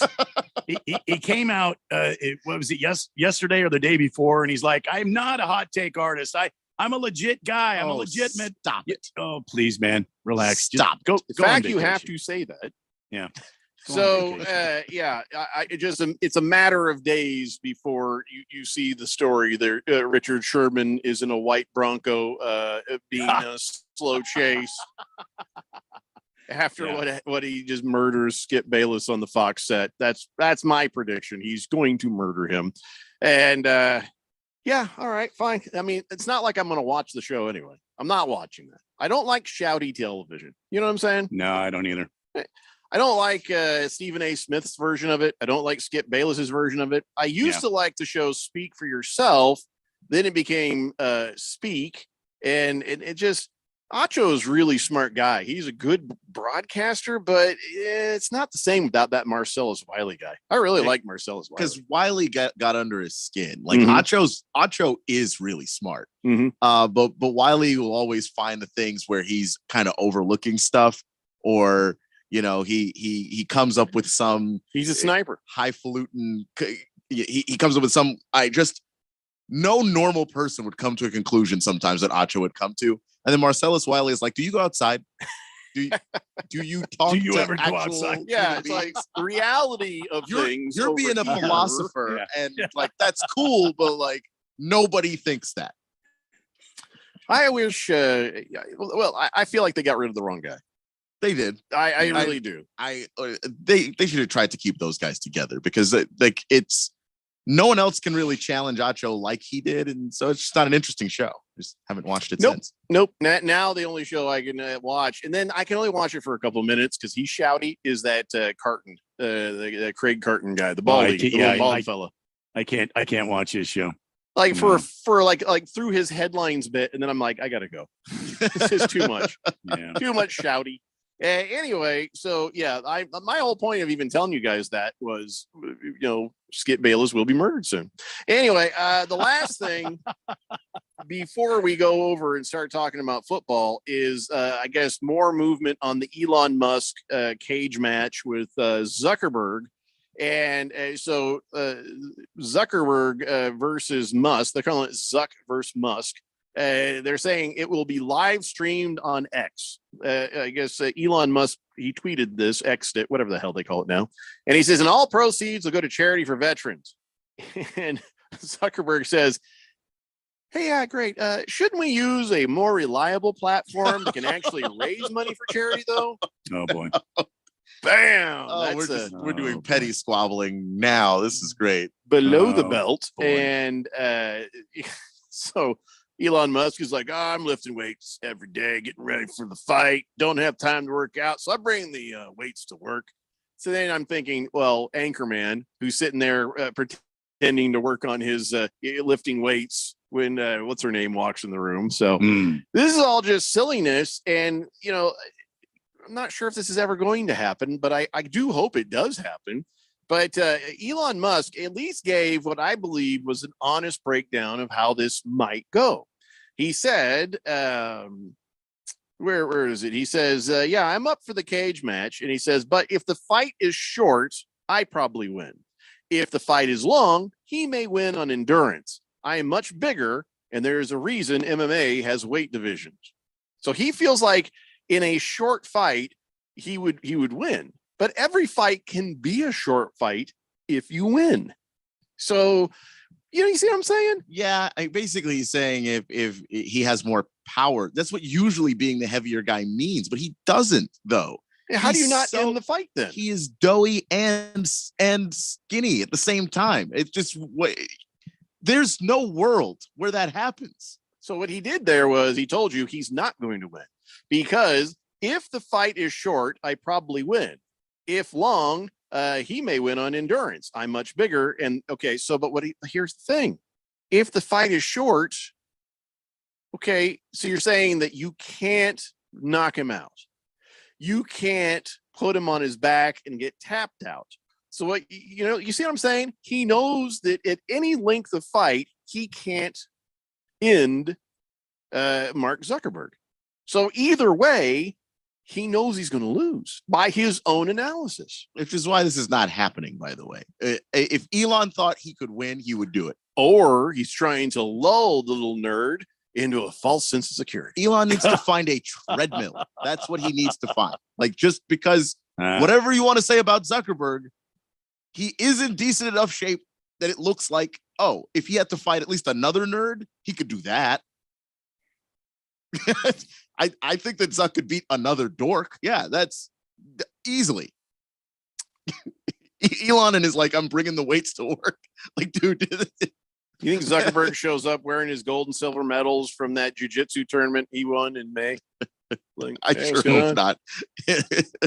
By the way, jiu-jitsu tournaments are not hard to win. I've done so. Baker's Cocky Hen says, let's just let Joe Rogan fight both of them at the same time. Oh, jeez. I don't know. He'd be winded just getting in the ring. But Joe Rogan actually fought like yes, but at this point in his life, he don't look healthy. But look at them though. No, that's a good point. See, you've got to get up into the ring to fight. I think Joe Rogan's going to tap out about the second step. So but Elon is I think is in worse shape. Than Joe Rogan? Yes. Gotta remember, looking fit and muscular. It's not about looking fit and muscular. It's that there's an unfortunate picture of Elon with his shirt off that's circulated, and I wish you hadn't brought up shirt off. Well, by the way, if they fight, he's going to have a shirt off. No, because every time somebody mentions shirt off, Moist One sends me the same picture of Geraldo Rivera taking a shirtless selfie. No. He's looking it up right now. I didn't know that. Moist One, shame on you. It's not going to deter you from anything. I just And he's looking it up right now. want you to know I'm disappointed. No, it's already there. He already texted. Already sent it. He has that ready on a hair trigger. Oh my God, that is concerning. Big George says, I can't stand Skip Bayless. He's so annoying. Never apologizes for anything he says. Yeah, he's one of those guys. Or for just being wrong. Like, just sometimes when you're wrong, you should be able to say that, and he can't. He's not physically capable. Need more of that guy or those guys. There was an era where that was interesting, and we have passed it so long ago. You know what I end up looking for around about 1 o'clock in the afternoon? I start going through all the sports channels looking for just give me some Sports Center type information show. Hey, this is happening. Some scores. They don't do that anymore. It's always some weird fighty thing, shouty thing, game showy thing, or and this is the thing, we need to talk to CBS. We need to talk to CBS Sports and offer up some programming to these jackasses, because they have this show after Jim Rome's over. They put this headline show on, and all it is some smarmy looking guy talking to a guy in a bad Zoom call. That's all it is. Oh no! I'm like, we could do better. That's than the that. worst version of any of them. Some smarmy looking guy on a Zoom call. It was just, and the audio's really bad. You think the audio from Randy and I comes by bad sometimes? Is it? This is constantly wrong. I'm just like, click. I can't watch this. On a scale of 1 to Siege, how bad is it? Siege 1 to level. Siege just- level. Oh no! It's Siege level. Oh, It's no. bad. Last Optimist says Sherman has already told Bayless in years past that Sherman is better at life than anything in life. Skip is. He was a guest on Old First Take, and he said that his second year in the league, basically, he was 20. I think he was 24, 25, telling Skip Bayless that he was better at life. And I don't think he was wrong. I don't think he was wrong. Stanford graduate, all pro. Yeah. Big George says, actually, CBS Sports Network, which is usually available on higher tier, has a good highlight and recap show during the college and football season. They need to do that all year, because it's like how Sports Center used to be. That's all I'm looking for. Ain't going to find it at 1 p.m., I guess. All right, listen, guys, we have to take a break. And when we come back, as promised, NFL quarterbacks. And I got a lot of it. It's the Daily Blender here on 1580, The Fanatic. This your captain. Better buckle your seatbelts for this one. I saw my passport expired, so I went to Staples, got a passport photo lickety-split. While I was there, I grabbed some tiny travel soap and shampoo. I should have got some from my co-pilot. Just kidding, Brad. Staples has everything for travel. 10-minute passport photos, luggage, headphones, even personal travel items. And now at Staples, get $10 off your purchase of $30 or more when you buy a travel service. Staples, your first stop to nonstop travel. Ends 9/16. In-store only. Exclusions apply. The roar of our engines, the pump of our heartbeats, the pedal to our metal. The sparks that ignite us, the pistons that push us, the passions that drive us. From the feelings that move us to the places that pull us, on the roads that unite us. With nearly 6,000 stores and over 17,000 auto care centers, Napa has America's largest network of parts and care, here to keep you firing on all cylinders. And now, here are the top 3 things experts recommend you do to survive the summer with a broken AC. 1, breathe very slowly. 2, do not make any sudden moves until help arrives. Just ignore it. 3, calmly express your disappointment to your husband for neglecting service on your air conditioner. They finally get me unstuck from this leather chair. I'm gonna kick your.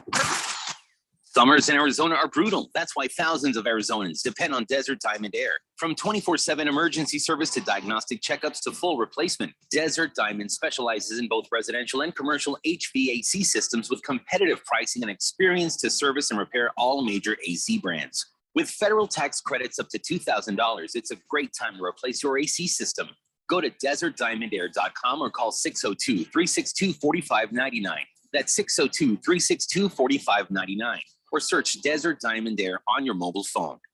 Jim Gaffigan here with some more straight talk. Let's take a moment to appreciate our sweet children, loving grandparents, and eternal soulmates. Now let's use them to save money on wireless. Because with the Straight Talk Silver Plan, you get 4 lines for just $25 a month with unlimited data and no contracts. So add those human loved ones, and save money. Thanks, kids. They're finally worth it. Straight Talk Wireless, available at Walmart. Get 4 lines on Silver Unlimited for $25 per line per month, plus taxes and fees. For data management practices and additional terms, visit straighttalk.com.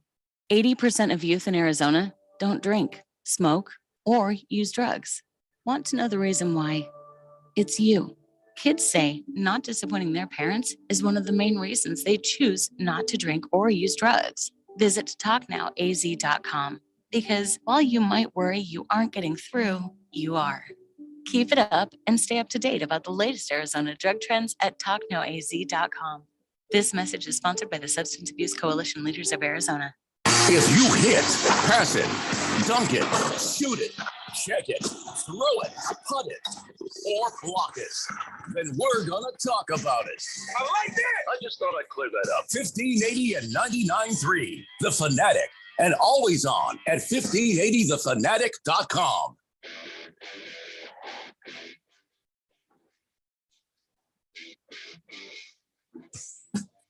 Welcome back to the Daily Blender on this Tuesday, Taco Tuesday. And the Women's World Cup, of course, happening. Everybody knows about it. USA out, but there's still plenty of opportunities for you to make some money on your betting. And if you've been thinking about it, now's the time to do it, because right now, FanDuel offering new customers a no-sweat first bet up to $1,000. That's up to $1,000 back in bonus bets if your first bet does not win. Just go to FanDuel.com/Randy1580. That's FanDuel.com/Randy1580. Join today. Columbia winning last night. I guess that was an upset. I don't really know. I'll be honest with you. I don't know. I was very upset, Randy. No, I don't mean that you were upset. I mean, it was some sort of an anyway. I think they're next to meet the women of what are they? The Lionesses of England, UK. They upset me as well, Randy. Well, anyway, don't miss your chance to grab a no sweat first bet up to $1,000 when you join FanDuel today. Just go to FanDuel.com/Randy1580 to sign up. I'm sorry you're upset, Chuck. I'm upset. I mean, I would think that you had 2 dogs. They're both wonderful dogs, very handsome indeed. And I would think you would be happy as a lark. One of them has diarrhea, Randy. Well, I thought, okay. I'm upset. Make every moment more with FanDuel. You got to be 21 or older, present in Arizona. First online real money wager only. $10 deposit required. Refund issued as non-withdrawable bonus bets, which expire in 7 days. Restrictions apply. See full terms at FanDuel.com/sportsbook. Gambling problem, 1-800-NEXT-STEP or text NEXT STEP to 53342. Jeff, go. This just in from the Daily Blender legal counsel, Randy. Colombia punched their ticket last night against Jamaica, winning 1-0, while France jack-stomped Morocco 3-0. This World Cup looks to be France or England's to lose. Did you just look that up? No, Big George just texted it in. I have no idea what any of it means. Well, do you understand it? No. Mm-mm. See, if this was baseball or football or even basketball, I mean, I could, but I don't know anything. Soccer. There. I gave a thumbs up with a smile. And it was sincere. Authentically approved by the Daily Blender. It's as genuine about soccer as I've seen you be ever. I think I pulled something. Yeah. All right, can we talk football now? American football? Can we talk about the NFL? Please. All right, before we get into the quarterbacks, real quick, I just want to let everybody know the Jets debut tonight on the Hard Knocks. So if you're going to watch the Hard Knocks, I guess I should probably turn it on there. I got the HBO and everything, which, by the way, I'm going to get rid of because there's nothing on HBO anymore. Well, Hard Knocks is on there. Yeah, I don't know if it's worth it. I don't care about the Jets that much. Did you see Aaron Rodgers was at that Hiyakusa or whatever, Hiawatha? Again? He was at that. They had like some sort of a conference. No kidding. And he was talking about, having the ayahuasca, Hiawatha, whatever the hell it is, drinking that herbal tea thing. Sure. With players and not only football players from his own team, which he would not name. So let me ask a quick question. Is this legal? Is this substance legal? NFL says it's not illegal. So. Well, they can't test for it because I don't think it's in your system very long. So there's no way for them to know. Does the law say it's legal? Well, like if I get pulled over with a big old mug of ayahuasca or whatever the hell he's drinking, am I going to the Huskow? I don't think you can drive around with it because so I can drink it. It is absolutely illegal in the United States. Well, if it's illegal in the United States, why is the NFL like they were such dicks about marijuana for so many years when a lot of players were just trying to use the the other part of the CBD to relieve pain. Oh, it's the law of the land. And then Aaron Rodgers gets some hallucinogenic, completely illegal tea, and they're like, we're good with it. Well, he goes to like designated places. Like there's designated places where it's not illegal. Well, so for example, I don't know that he said he first used it when he went to Peru, and they have like a whole ceremony thing. Now, I also understand that Denver and Portland have do what you want laws. Well, they've made it so you can have the mushroomies. Well, this isn't mushroom, but he's all it's big got on the mushrooms. all of the psychedelics, so that would also be one of those. I don't know if he's doing it here in the United States. I'm sorry. No, ayahuasca, by the way, is fully legal in Peru. So if you were to go there, you could do it. Yeah, but I'll tell you right now, he's drinking that tea here, somewhere in American soil. I mean, maybe, but if someone found that he was doing it, he'd probably just be off somewhere. Where's Nixon and Elvis? Where you need them? We're gonna do a little sting here. I'm gonna give myself some Aaron Rodgers. That's what's gonna happen. And Nixon would call up Elvis and say, "You've got to go get him." And then Elvis would pull up on Aaron Rodgers. Hey, brother, let's hang out. All right. And then eventually, Aaron Rodgers would start flaming up. I don't know what you do. Flaming up the tea. No, it's you steam it. It's a tea. That's why I said flaming up the tea. Oh, and then Elvis would be like, is that an ayahuasca? And he'd be like, oh yeah, Elvis, it is. You're under arrest. You're caught in my trap. You can't get out. Yeah. You're under arrest, baby. What if he just handed him the tea and just said, why don't you try it and find it? Oh yeah, I'm gonna tell you. Here, Elvis, this is tea. Don't tell anyone. Would you like a cup of tea, Elvis? I've had two before I came here. But you're under arrest. There is no arrest being made if he drinks that. God, I miss Nixon and Elvis. Anyway, so the Hard Knocks is on tonight. That was really the point there. Okay, so let's talk about Joe Burrow and his tricky calf. His tricky calf. Well, I don't know what else to call it. He's got a tricky calf. Okay. So it's nothing, dear. It's my tricky calf. Old football injury. Well, the clouds are coming in. Oh, there goes my tricky calf. Oh, yeah. Okay, I'm sorry why that hit me so funny, but Well, I mean, I don't know what else you're supposed to call it. What's the actual designation on your strained calf? Tricky calf. There you go. Yeah, he's got a I like tricky that. calf. Yeah. So Jamar Chase is all like, he's like, hey, I told him honestly, I don't want him here. He's like, just don't show up for a few weeks of the regular season. Well, the regular season is 3 weeks away, and he says, yeah, you should just not come back till week 5. What's really going on? Because this is a calf strain. You'd be like, he should be good by week 1. They're all saying, nah, I think this is something more serious than we are being told. Or it's just a really intense calf strain. Or did you remember what happened the first part of last season? When the Bengals couldn't protect Joe Burrow and he kept getting his ass beat. And it was about calf. Well, I'm just saying, week 5 or 6, they started to actually defend him and block for him. You think it's going to take that long again? Well, maybe they're trying to say, oh, your calf is really bad. Why don't you stay out for till week 5? And then by then your calf should be good. Wink, wink, nod, nod. The AFC is really tough. And if you just run the risk of starting 1-4 in that conference, you could be in a bad place. I just thought I'd throw that out there.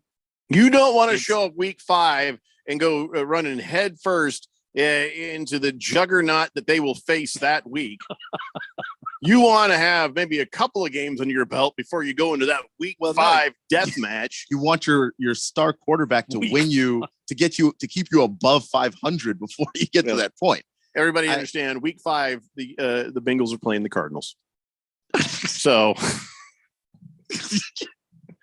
well, I'm not going to say anything disparaging. I'm just going to say that being the junior member of this show, I will keep my words to myself. I can't believe you're actually trying to intimidate somebody on the show. It never works. I just can't believe you tried it. But I do think that he could be back by week 1, but he might not be 100%. And Jamar Chase is just like, look, be 100. Why come back at 80, which is doable, and you'll be fine, or 90 when you could just be 100%? I'm going to tell you right now, if Joe Burrow's not back by week 2, this season is over for the Bengals. I think that's a bit extreme. I don't. If he's not starting, they're not going to get on any kind of a run that's going to really do anything for them getting in the playoffs. If he's back week 5, forget it. You may as well just cash out on the Bengals for that season. They're not going to the playoffs. They're not going to a Super Bowl. So what'd you say, week 2? Week 5. Because they're saying, Jamar Chase was like, hey, as long as you're here after week 5, we're good, brother. Like, all right, so week 1 they play the Browns right out of the box, right after preseason. Their first game is against the Browns Joe Burrow in Cleveland. And week 2, the Ravens come to Cincinnati. Loss without Joe Burrow. Week 3, it's the Rams in Cincinnati. Iffy, but likely a loss without Joe Burrow. Week 4, they play the Titans in Nashville. And week 5, you're damn right, that is a loss because they're coming to the Silver Nest. And the damn birds of prey are going to drive them home with a big giant L on their chest. Yeah, there's 4 out of 5. They could be 3-2 without him. To be honest, if they're 2-3 and then he shows up, I'm not writing that team off. If he's not back by week 5, it's over. I don't see them winning most of those games. They don't have to win most of them. If they're 2, I'm not seeing him win any of the first 4 without Joe Burrow. I don't know that I can be that confident about that. Everybody sleeps on Tannehill in the Titans. I mean, it's not even the Titans that I'm worried about. I'm not so confident that the Browns are so great that that's a loss if Joe Burrow's not there. That game, they will be, yes. That game, they'll be good enough. Yeah, and by the way, Tannehill and the Titans. I got to see Deshaun Watson be good, which I have not seen yet. I hope he's horrible. I hope you're right. He hasn't been yet. Like since he's been back playing football, he has looked absolutely terrible. Randy, you were saying? I was just saying Tannehill and the Titans. I mean, got to keep in mind they've retooled a bit, and don't forget D-Hop's there. That's almost automatic 1 or 2 touchdowns at least from D-Hop during every game. Mm-hmm. So I guess we'll see what happens to the Bengals. Although this part sort of perked up, and I think maybe this was good timing for Matt Ryan to let everybody know. He's like, "Hi guys, just want to let you know I've been staying in shape. I'm open to offers if a team needs me." Who's this? Matt Ryan. Man, take your CVS check. Here's what he says. He's like, "You know my number. You know where I'm at. If anything comes up, we'll see." Well, here's the thing. He's 38, and I think he's done, but he's still under contract with the Colts. So he has to keep pretending like he's trying to get a job in football for the money that he is owed to actually come to him. That was one of the contractual things. That the same thing we've seen with other players is, hey, as long as you keep trying to find a job, you can't get one, then yes, we have to pay you that contract. So that's all this was. That's all this was. Okay. The saddest picture I saw? Carson Wentz with a different helmet, different jersey, different shorts on, working out. It's depressing. I said, take that stuff off before the band breaks up, man. It's a Daily Blender here on 1580, The Fanatic. This your captain. Better buckle your seatbelts for this one. I saw my passport expired, so I went to Staples, got a passport photo lickety-split. While I was there, I grabbed some tiny travel soap and shampoo. I should have got some from my co-pilot. Just kidding, Brad. Staples has everything for travel. 10-minute passport photos, luggage, headphones, even personal travel items. And now at Staples, get $10 off your purchase of $30 or more when you buy a travel service. Staples, your first stop to nonstop travel. Ends 9/16. In-store only. Exclusions apply. Wendy's is open till midnight or later, so you can give in to the craving and go night mode. Now all of your favorite menu items just got their bedtime extended. You can get what you want even later, like the Baconator with 6 strips of bacon, or the perfect fries and Frosty Duo. If you're up later, then so are we. So go ahead and pull through the drive-thru. When the craving hits, go night mode at Wendy's. Open till midnight or later. All right, see ya later. Participating U.S. Wendy's. Hours may vary. Paid for by Christian Care Ministry. Let's see. If something costs less, but people are happier with it, that sounds like something to look into. And that is Medi-Share. Maybe you've heard switching to Medi-Share to pay for healthcare can save many families up to $500 a month. And that is huge. But it's also true that people are way more satisfied after making the switch too. The member satisfaction rate for Medi-Share is double that of the typical health insurance plan. Double. Medi-Share works too. It's been around for 30 years. Members have shared more than $5 billion of each other's bills. People love having telehealth and a huge nationwide PPO network. So yeah, really, you can save a ton and like it better. Imagine being happy with how you're taking care of your health care. So if you're self-employed or part of the gig economy, or you just want a plan you're happy with, you can call right now. You'll get a price within 2 minutes. So see what you can save. This is a very, very smart use of 2 minutes. Here's the number you need. Call 855-51-BIBLE. That's 855-51-BIBLE, 855-51-BIBLE. You ready for a crazy time? Well, we're going back to Dave & Buster's at the Tempe Marketplace for our Daily Blender Fantasy Football Draft Party Friday, August 25th. We're going to broadcast the Daily Blender live from 3 to 6 p.m. And then at 7 p.m., all the Blender leagues are going to draft together. It's always nuts and a ton of fun. You don't even have to be in one of our leagues to come and hang out. Join the Daily Blender at Dave & Buster's at the Tempe Marketplace, 3 p.m. till we're done partying. Friday, August 25th, here on 1580 The Fanatic. My simple solution to the problem was remove people from the scene and help them feel safer. In response to attacks against Asian Americans, Maddie Park raised over $250,000 to donate cab rides to the Asian community. There is so much more work to be done. We really need to come together and tackle this issue as a community. Support the Asian community. Learn how at lovehasnolabels.com. Brought to you by Love Has No Labels and the Ad Council. KQFN Tempe. Also transmitting on K25CD Phoenix at 99.3 FM. And K24EU Fountain Hills at 95.9 FM. It's time for the third hour. Quiet, people, settle down. Because it's time. Time for what? Showtime. When does it start? Right now. 3, 2, 1. Let's get on with the show. Let's do it.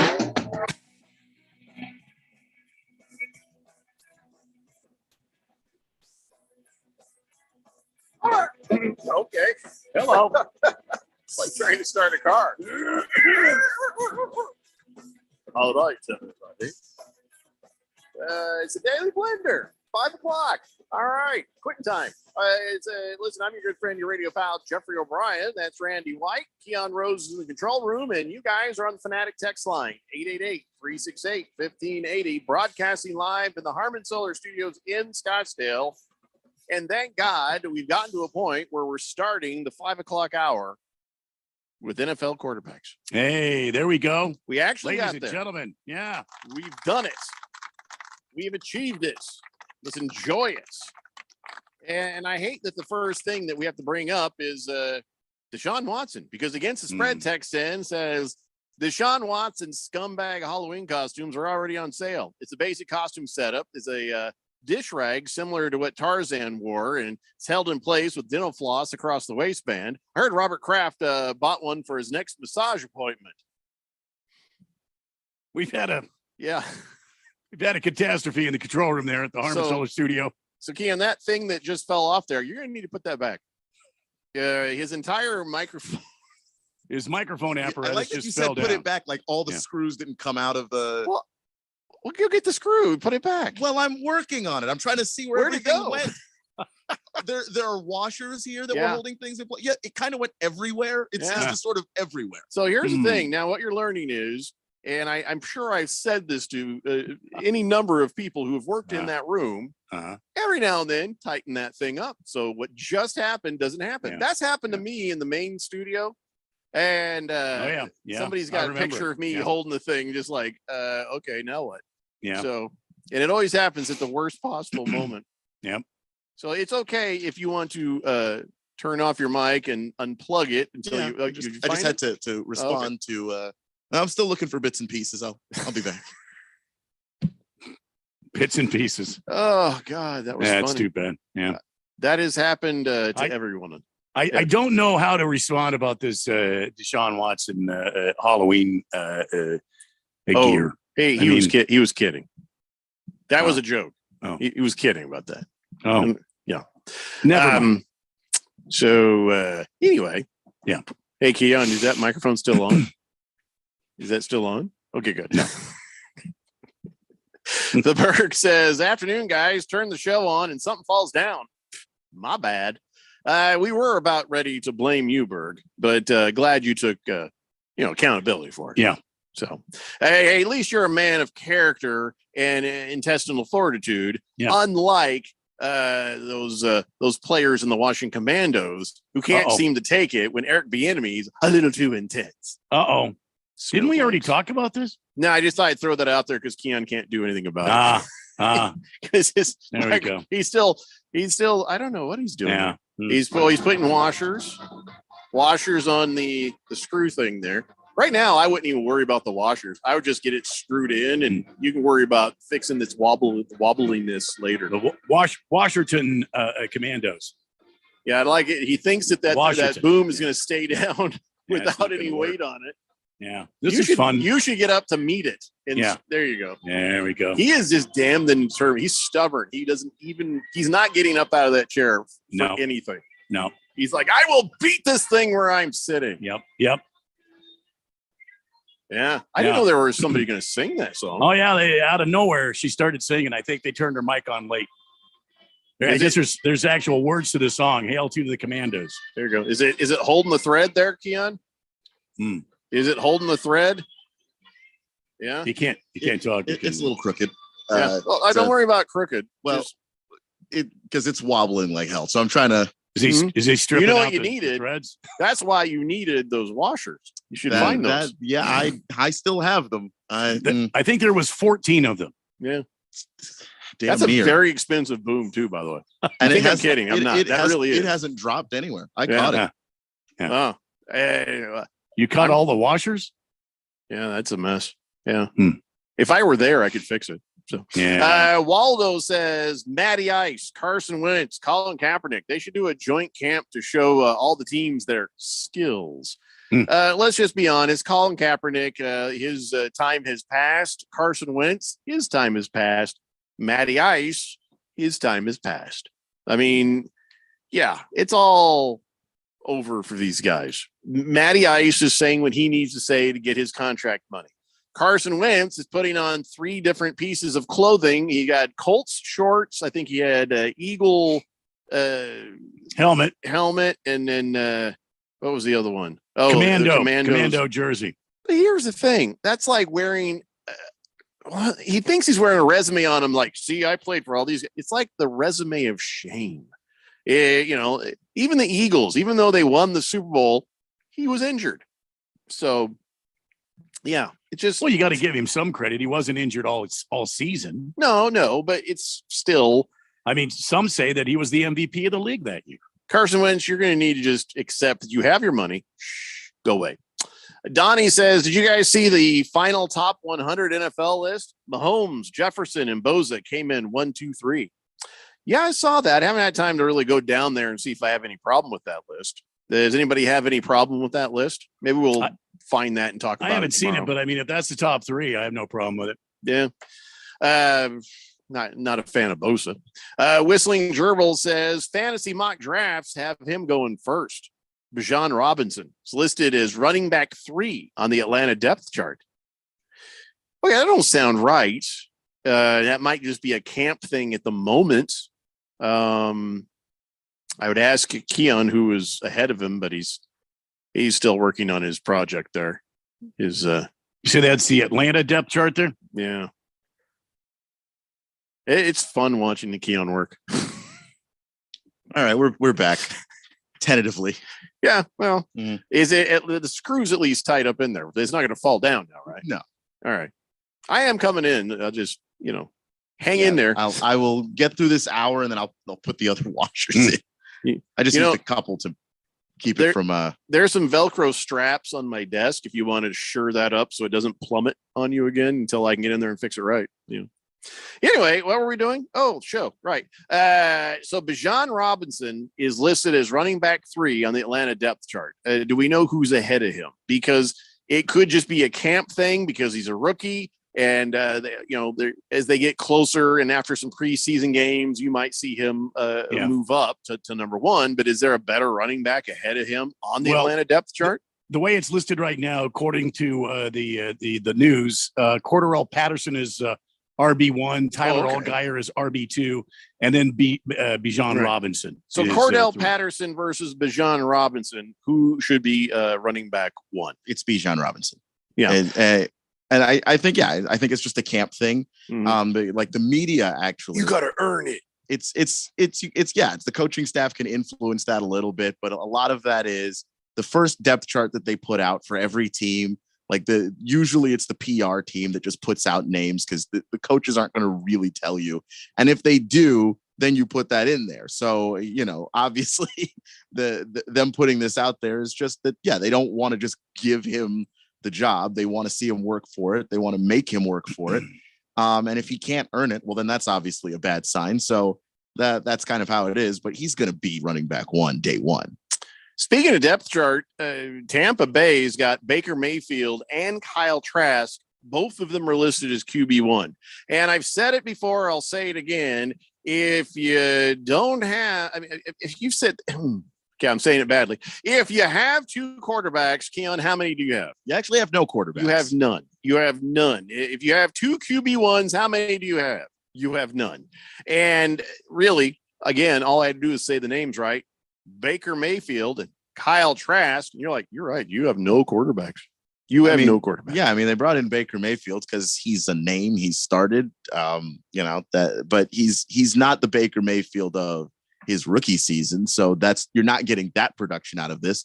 And then Kyle Trask, they took a flyer on him a few years ago when Tom Brady first got there. He drafted him, I think, in the 5th or 6th round.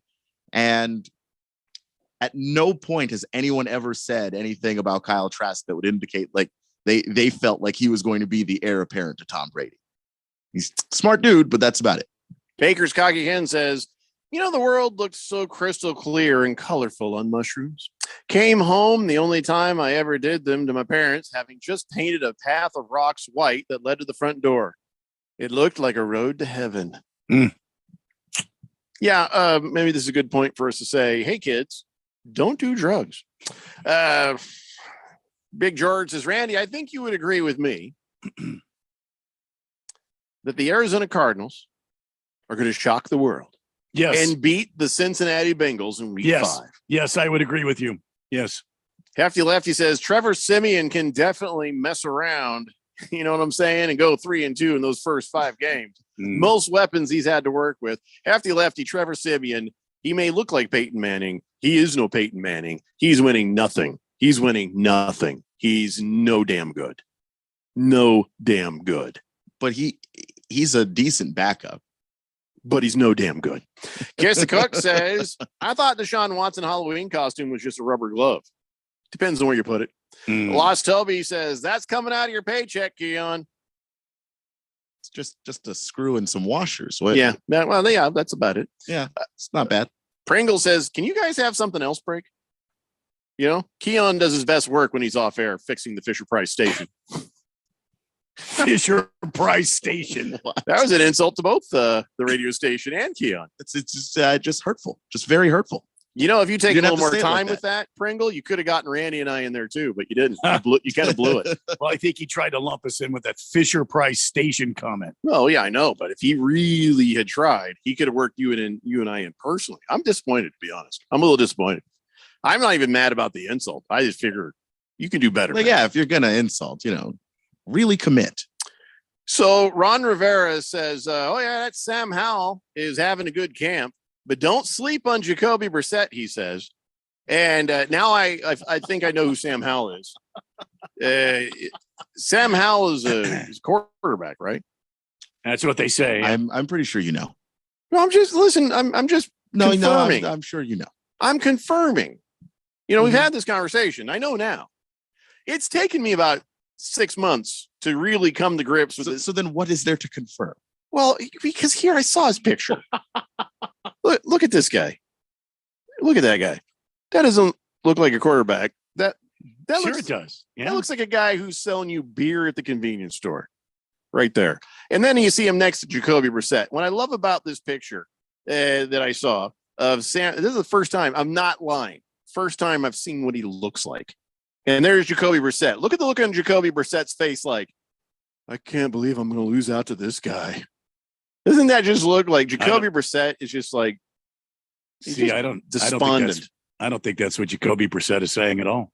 Look at how sad his face is. He's just like, look at this guy. I'm losing to this guy. This guy. No, I think what Jacoby Brissett is saying is, damn, someone stank.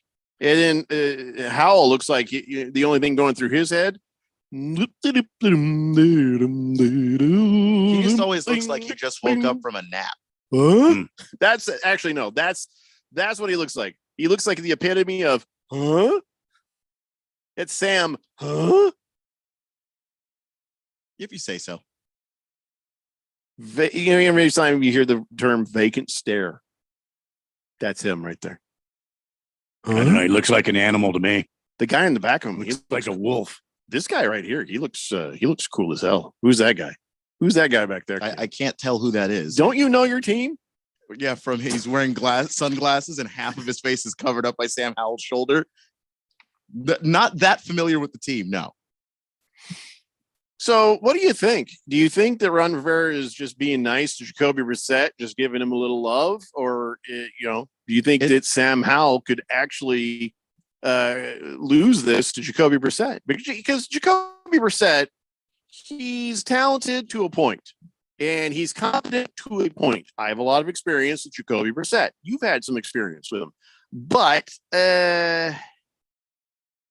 is he better than Sam Howell? Sam hasn't played enough football for me to say. That's just a plain fact. He's played exactly one game. He threw 19 passes. I don't know. He looked really good in the one game, but what does that tell me? I don't know what I'm supposed to take from that.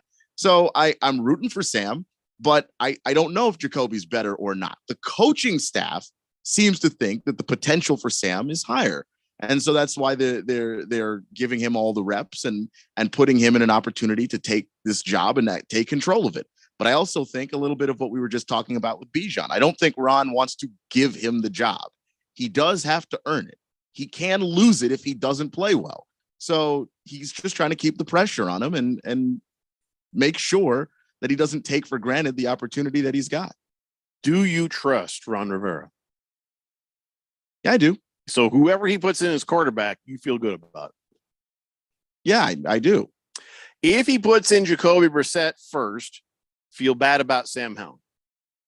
I don't know. You should, because we've seen Jacoby Brissett. Well, he's right up Ron Rivera's alley. He's a 500 quarterback. Right. And Ron can't afford to be 500 this year. He's going to get fired. So I think he's going to go with Sam. He said throughout the entire process that it's Sam's job to lose. No one seems to believe this, even though he has said it with his mouth. And Ron Rivera is not a guy that lies very well. He's been saying the whole time it's Sam's job to lose. And he has done nothing yet, even with Eric Bieniemy and all of his intensity, to lose that job. So if you're a coach and Sam Howell goes out there, and how many games you let him lose before you hand it over to Brissett? Because you got to remember, you got new ownership, and they're not going to take lightly losing right off the bat in their first year. And then this could be the end of Ron Rivera if he doesn't put up a winning record. Yeah, I don't think that if they lose right off the bat, he's going to get fired. They're going to wait till the end of the season. And then if it's a struggle, they're cleaning house. Like, I'm not saying they're going to fire him during the season, but if he doesn't put up a winning record, that's toast. Yeah. And I don't know exactly where it's going to be up to him and Eric Bieniemy, obviously, to figure out who is going to be able to just yank him. That would be a Bieniemy decision, it seems like to me, just because of all of the power that Ron handed over to him on that regard. So I think it would be the two of them making that decision. And I don't know if it's just 2 games, and it's not about losing either. Like, if they lose, but there's something to build on, I don't think they pull him. But if he just implodes, yeah, that's over. You can't. I think what's going to happen is Eric Bieniemy is going to make a decision based on which quarterback runs his offense better than the other one. Not so much perfect, because Eric Bieniemy is used to having Patrick Mahomes out there, and Patrick Mahomes was running his offense, but he was a bit of a gunslinger. I don't know, Randy. But I think probably the youngster, to be honest with you. I don't know. It sounds very intense. Maybe too intense. I think Sam Howell will be a guy. Sam Howell comes from good stock. Mac Brown was his coach in college at North Carolina. And of all the guys that have talked about how much they like Eric Bieniemy coaching, Terry McLaurin's been one of the guys, Antonio Gibson and Sam Howell. Like, there are guys that like the hard coaching, and he's one of them. So I don't think it's going to be an issue of he can't handle that. It's just, can he go out there, limit the mistakes, and do what it is that Eric Bieniemy wants him to do? Yeah. And that's going to be a game day thing. Like, we're just not going to be able to know until then. But as far as training camp goes, they seem to think he can do it. Against the Spread has a good idea. I actually like his idea. He says, I've got a great idea for Commando's team name change. All right. And I think it's coming. I think it's going to happen again. He says, hear me out. Change the name to the Washington Warriors. I actually like that. Yeah. And ask different Native American tribes from across the country to design different uniforms and hat decals. The Warriors could wear different uniforms in different weeks designed by the tribes from across the country. For example, week 1 could be the Iroquois design. Week 2, Seminole design. Week 3, Sioux design, and so on. I believe this decision would honor the Native American tribes and give Washington a larger fan base and get respect back to the organization. I do like Warriors. I don't know, Keon, it's your team. What do you like? Yeah, I mean, that was one of the names originally that they were throwing around that I was like, yeah, I'd be cool with that. But I no longer have strong opinions on this. Like, it's just dragged on so long. Don't care what you name the team. Just leave me alone. You are indifferent. If you change, I'm not answering the door. If you change the colors, I'm going to be mad. But other than that, what? Oh, they're not going to change the colors. Yeah, that's what I'm saying. Like, that's the only thing I actually care about, because I've had 3 team names in the last 5 years. Like, I don't care. Would you like to sign a petition about that? Go F yourself. That's Keon. Just whatever. I don't care anymore. He's giving it the office. We need to start a GoFundMe for Keon if they change their name so he can purchase all new gear. He's tired of buying all the new gear every time they change the name. We could definitely do that. Buy the old gear like 35% off when they do it too. That's smart. That's smart right there. It's the same colors, man. If you buy the Washington football team, you can't go wrong. You'll be in vogue any which way they go. I got a football team hoodie and hat. Waldo thinks maybe if we play our cards right, we could call it the Harbor Freight Control Room. Get some screws and some washers in there. Silver Pop says, "Isn't Sam Howell the old rich dude from Gilligan's Island?" No, that's Thurston Howell the Yeah, third. it's like his grandfather. Cardinal Art says, "Yeah, word is Howell is Thurston Howell the third's great grandson. No, but the skipper might have played a part." That is scandalous, Art Cardinal Art. Wow. Lost Toby. He has. That's funny. I sent a picture of little Fisher Price microphone tape deck. Says this is the equipment at the radio station. Oh no! You know what? That is a very expensive boom and a little screw thing that holds it up. Things wear out, people. It doesn't mean it's bad. It just needs a little attention. That's all. Big George says, "How about you call them the Washington Bullets?" Yeah, that was a name from the past. Washington Commanders could try. You know better than that, George. Big George, stop it. Last Optimist says the Redskins uniform and logo was designed by a Native American. You guys know that's true. Yeah. There's no lie there, but come on, guys. All right, we're gonna take a break. We come back. Guess what? More NFL quarterbacks. It's the Daily Blender here on 1580, The Fanatic. Sooner or later. This is Brett Musburger's Action Update on 1580 and 99.3 The Fanatic. The best way to start betting smarter is to sign up for a free VSiN subscription at vsin.com/subscribe. That's vsin.com/subscribe. College football, the Georgia Bulldogs are the favorites to repeat as champions of the two-time national champs. Bulldogs at plus 220. Alabama is at plus 600. Ohio State is the third betting favorite to win the national title at plus 700. Michigan also in the Big Ten at plus 850. LSU back to the SEC plus 1,200 to win the national title. And the USC Trojans are plus 1,600. Michigan is the betting favorite to go undefeated this upcoming season at plus 240.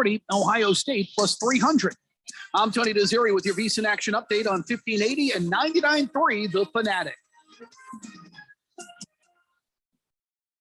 Did you know that feeling sluggish or weighed down could be signs that your digestive system isn't working at its best? But taking Metamucil every day can help. Metamucil supports your daily digestive health using a special plant-based fiber called psyllium. Psyllium works by forming a gel in your digestive system to trap and remove the waste that weighs you down. Metamucil's gelling action also helps to promote heart health and slows down sugar absorption to promote healthy blood sugar levels. Start feeling lighter and more energetic by taking Metamucil every day. Hey everybody, Mark Asher back to tell you about my great friends over at the Lund Mortgage Team. You know, the Lund Mortgage Team has been doing their thing for over 2 decades in the Valley, helping thousands of people in Arizona save money on their loans, get the best rate. They're mortgage brokers. They can shop it around for you. And now more than ever, it is so important to have a mortgage professional that's been around, that's seen high rates, low rates, everything in between, because look, there's no sugarcoating what's going on right now. The rates are higher. However, the supply and demand, the whole how many houses are for sale in Arizona and what's going on, it's gone in favor of the buyer now. So if you're going to buy a new home, it is important to go and get that rate. Whatever that rate is, it's not going to be your forever rate. That's important to think about. So lock it in, get the house of your dreams and move on. But let the people at the Lund Mortgage Team do their job. All the heavy lifting from start to finish. They'll find you the best rate out there. Call 623-875-9940, 623-875-9940, or online, lundmortgage.com. You ready for a crazy time? Well, we're going back to Dave & Buster's at the Tempe Marketplace for our Daily Blender Fantasy Football Draft Party Friday, August 25th. We're going to broadcast the Daily Blender live from 3 to 6 p.m. And then at 7 p.m., all the Blender leagues are going to draft together. It's always nuts and a ton of fun. You don't even have to be in one of our leagues to come and hang out. Join the Daily Blender at Dave & Buster's at the Tempe Marketplace, 3 p.m. till we're done partying. Friday, August 25th, here on 1580 The Fanatic. Are you ready for the NFL season? Are you ready to win $1,580 in cold hard cash? Sign up today for the Harmon Solar 1580 The Fanatic NFL Fan Pick'em Contest. Get over to 1580thefanatic.com and sign up today. Someone needs to win this $1,580 first prize. Why not you? Finish in second place. Cha-ching! You win $500. The Harmon Solar 1580 The Fanatic NFL Fan Pick'em Contest. Sign up today at 1580thefanatic.com.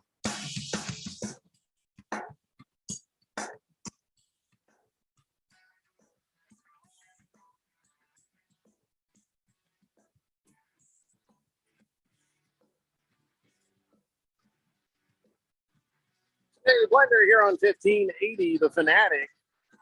After Lefty says, did you see Mr. High Knees? Stuck his danger witch where the sun don't shine, made another little human with his wife.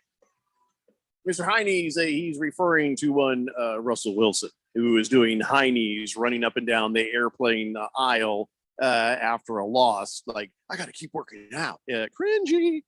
We know him better as Mr. Cringy. But no, did Russell Wilson have another baby? My wife says that anytime these athletes have themselves a baby, that's going to mean some bad playing for them. And I was already expecting bad playing for Russell Wilson. I'm not on the same path of everybody else that says, well, now that Sean Payton's there, he just needed to be coached right. Russell Wilson's going to be the Russell Wilson of old. I didn't say he was going to be the Russell Wilson of old, but he'll be better because the only bad year, truly awful year of football in his career is the year that Nathaniel Hackett was his coach. Oh, yeah. Hackett is a hack. And absolutely. But still, the last couple of years for the Seahawks weren't great. He did not play great. He played just fine. He was less, but he wasn't. Last year was a different Russell Wilson than last two seasons of the Seahawks. Hackett broke him. And keep in mind that last year he had that weird thing where he broke his finger or just dislocated or whatever it was that happened to the finger where he missed like half the season. Against the Spread says there was a silver alert when I was driving home from work. Oh, good Lord, you're right. Joe Biden is in town. He said, did Joe Biden wander off while visiting Arizona? Have they found him yet? Jeez. Oh no. Oh boy. What if? I don't think it'd be a silver alert. I think they'd probably keep that one quiet. All right. So let's talk about the San Francisco 49ers and if we have to. Mr. Brock Purdy. Mr. Brock Purdy, local boy, is recuperating, doing better. He's passed his physical. He's been practicing.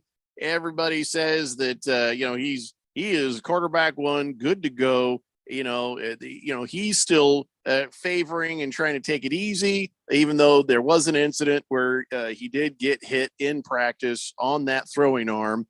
And of course, Brock Purdy was like, it wasn't a big deal. He just touched the ball out of my hand as I was going to throw it. It was good. So it was like he was going back to throw and somebody smacked the ball out of his hands. Exactly what happened when he got injured. And I'm sure the coaches were like, what happened to the don't touch the quarterback rule? I hope guy's still running.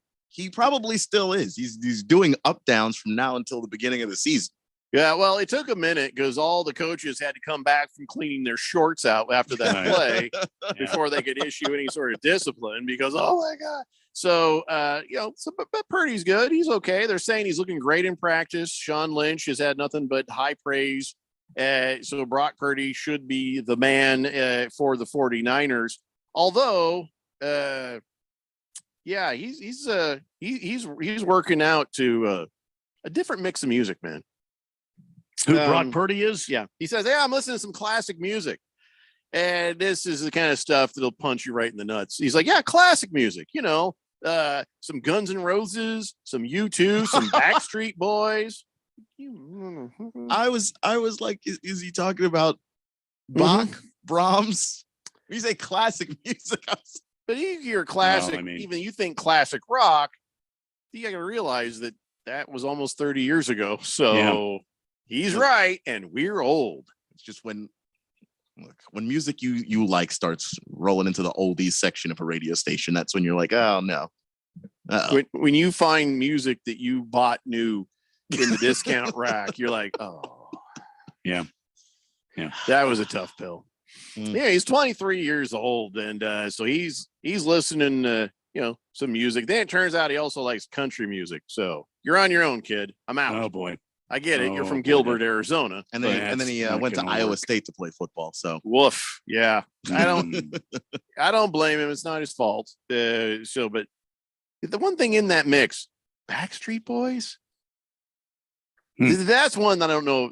That one's forgivable. It's retro at this point. It doesn't have any of the context. The boy band stuff, people don't even remember. Yeah, but it was disrespected even then.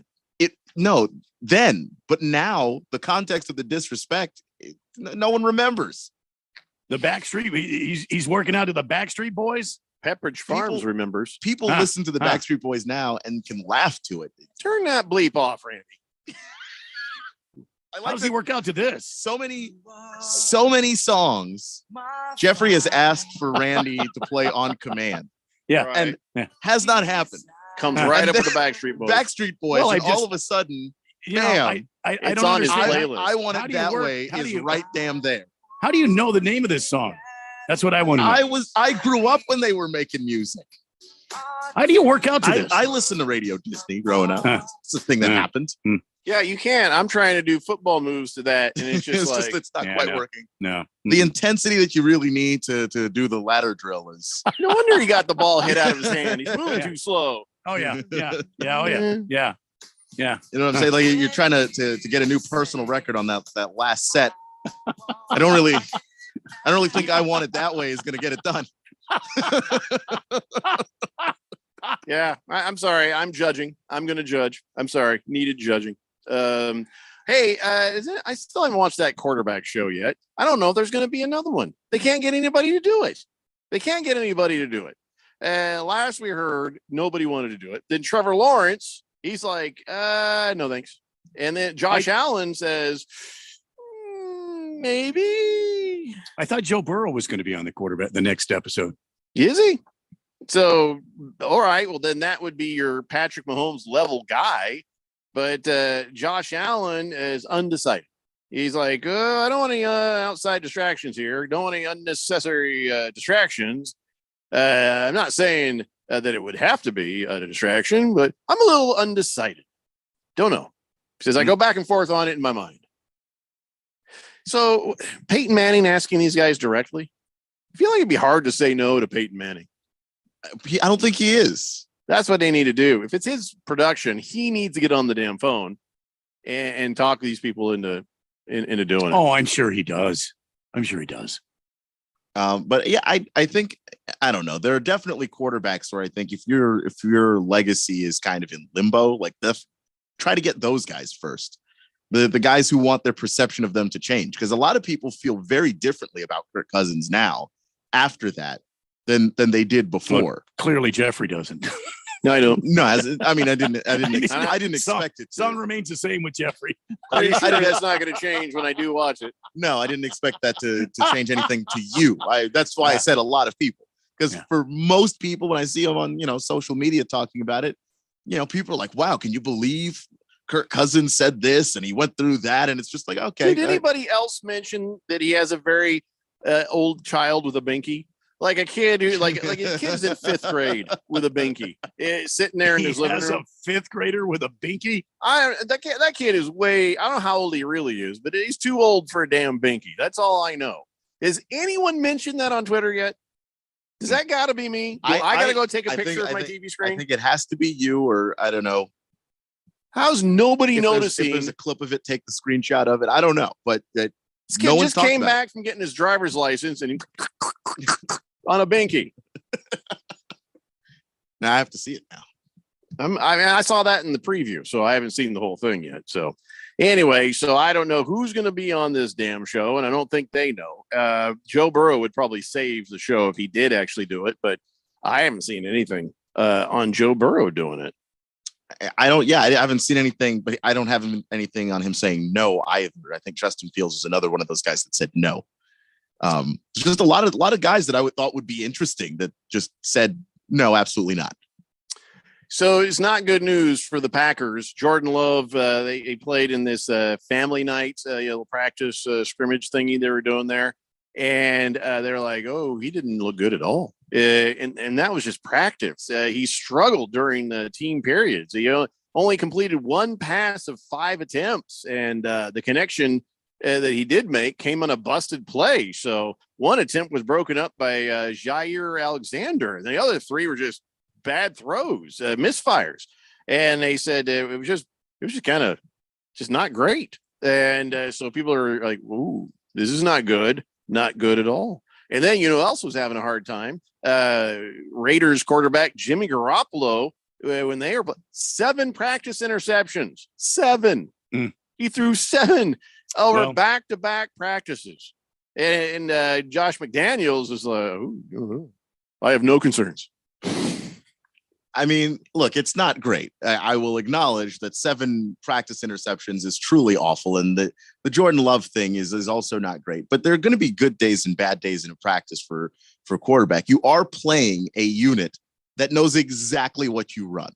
And that's why these joint practices, coaches like to do that stuff, is to just play somebody else. Why don't I play somebody who actually doesn't know what we're about to do every single time we run a play? So like that's going to be part of it. I don't think that I necessarily need to read into it that Garoppolo and Love are going to have these horrible seasons.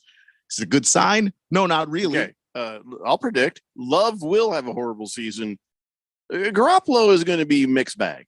I think it will probably do better for Garoppolo, but no, Love is. Well, people are going to be trying to sell their shares of the Packers, even though you can't make any money from those shares of the Packers. They're going to be selling their shares of the Packers. Well, I mean, it's early in what do you call it, preseason. Garoppolo has not played any real serious game minutes in quite some time. He's recovering from another injury.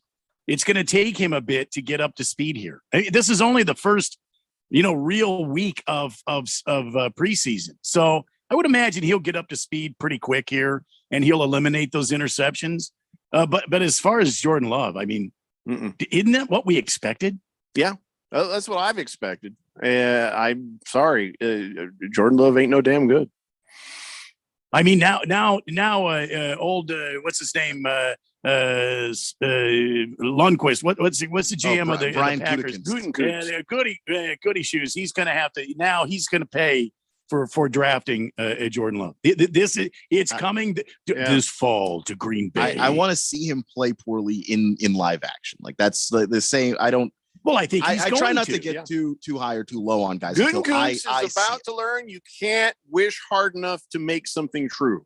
And when they went out and grabbed Jordan Love and pissed off Aaron Rodgers, everything. He just wants it. Because the minute Love shows you that he's not as good as what they gave up, it's going to hurt. You remember that? Have you ever seen the Life Aquatic with Steve Zissou? Him and old Owen Wilson are crashing the helicopter, and just before it makes impact, he looks over at Owen Wilson and says, "This is going to hurt." That is exactly what Gutekunst is saying right now as his helicopter crashes, because Jordan Love is going to let him down. Yeah, there's a thing called auto rotating. That's what a helicopter does. That's what the pilots try to do to land a wounded helicopter. Right now the Packers season is auto rotating towards the earth right now. Well, in the movie, it auto rotated, but still, there's a heavy impact. Absolutely. Yeah. Oh, yeah.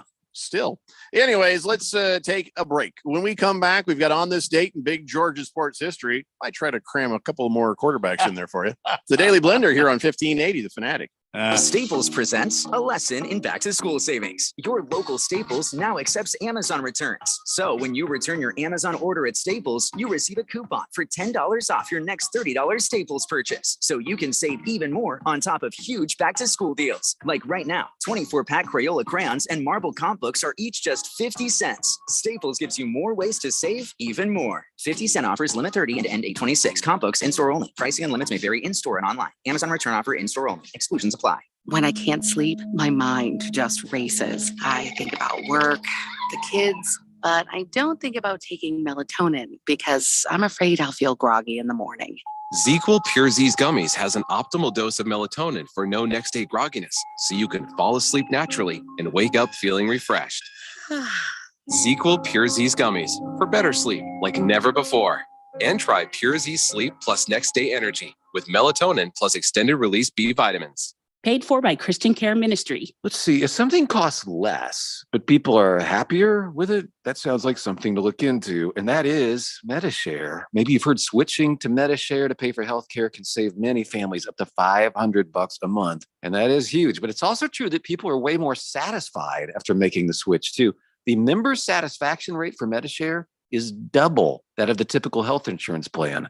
Double. Metashare works too. It's been around for 30 years. Members have shared more than $5 billion of each other's bills. People love having telehealth and a huge nationwide PPO network. So yeah, really, you can save a ton and like it better. Imagine being happy with how you're taking care of your health care. So if you're self-employed or part of the gig economy, or you just want a plan you're happy with, you can call right now. You'll get a price within 2 minutes. So see what you can save. This is a very, very smart use of 2 minutes. Here's the number you need. Call 855-51-BIBLE. That's 855-51-BIBLE, 855-51-BIBLE.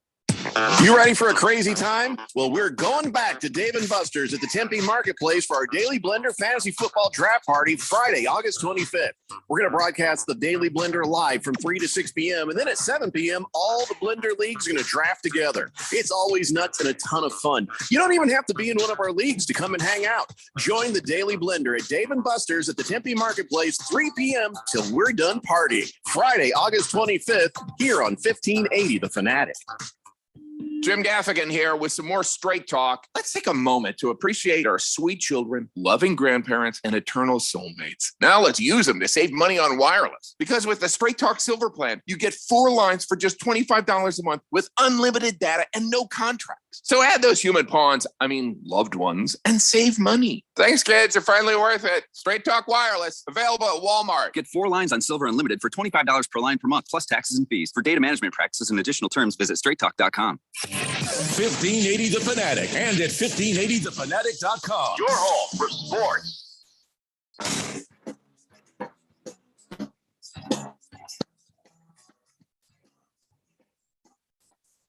It's a Daily Blender as we head for 6 o'clock here on 1580 and 99.3 The Fanatic.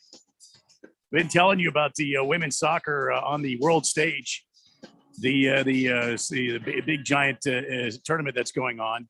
U.S. out of it, unfortunately, and I've been talking a little bit about. But you don't have to stay just with women's soccer. I mean, you got baseball that's going on. You can place bets on baseball. You can certainly what's the cup? The basketball is going to be doing here, Keon.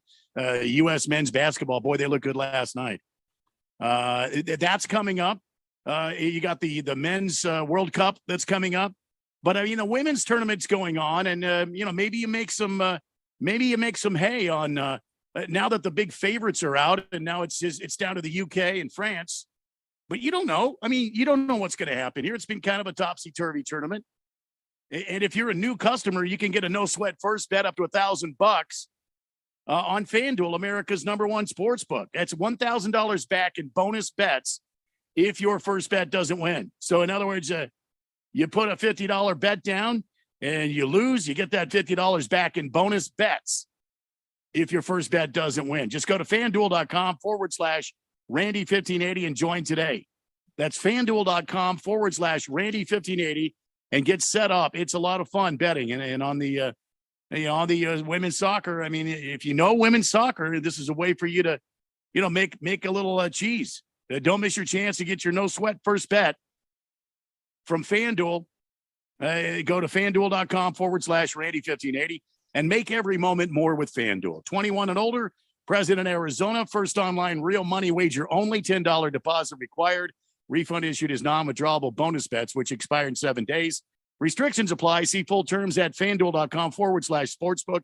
If you have a gambling problem, please call 1-800-NEXT-STEP or text NEXT STEP to 53342. Jeff, go.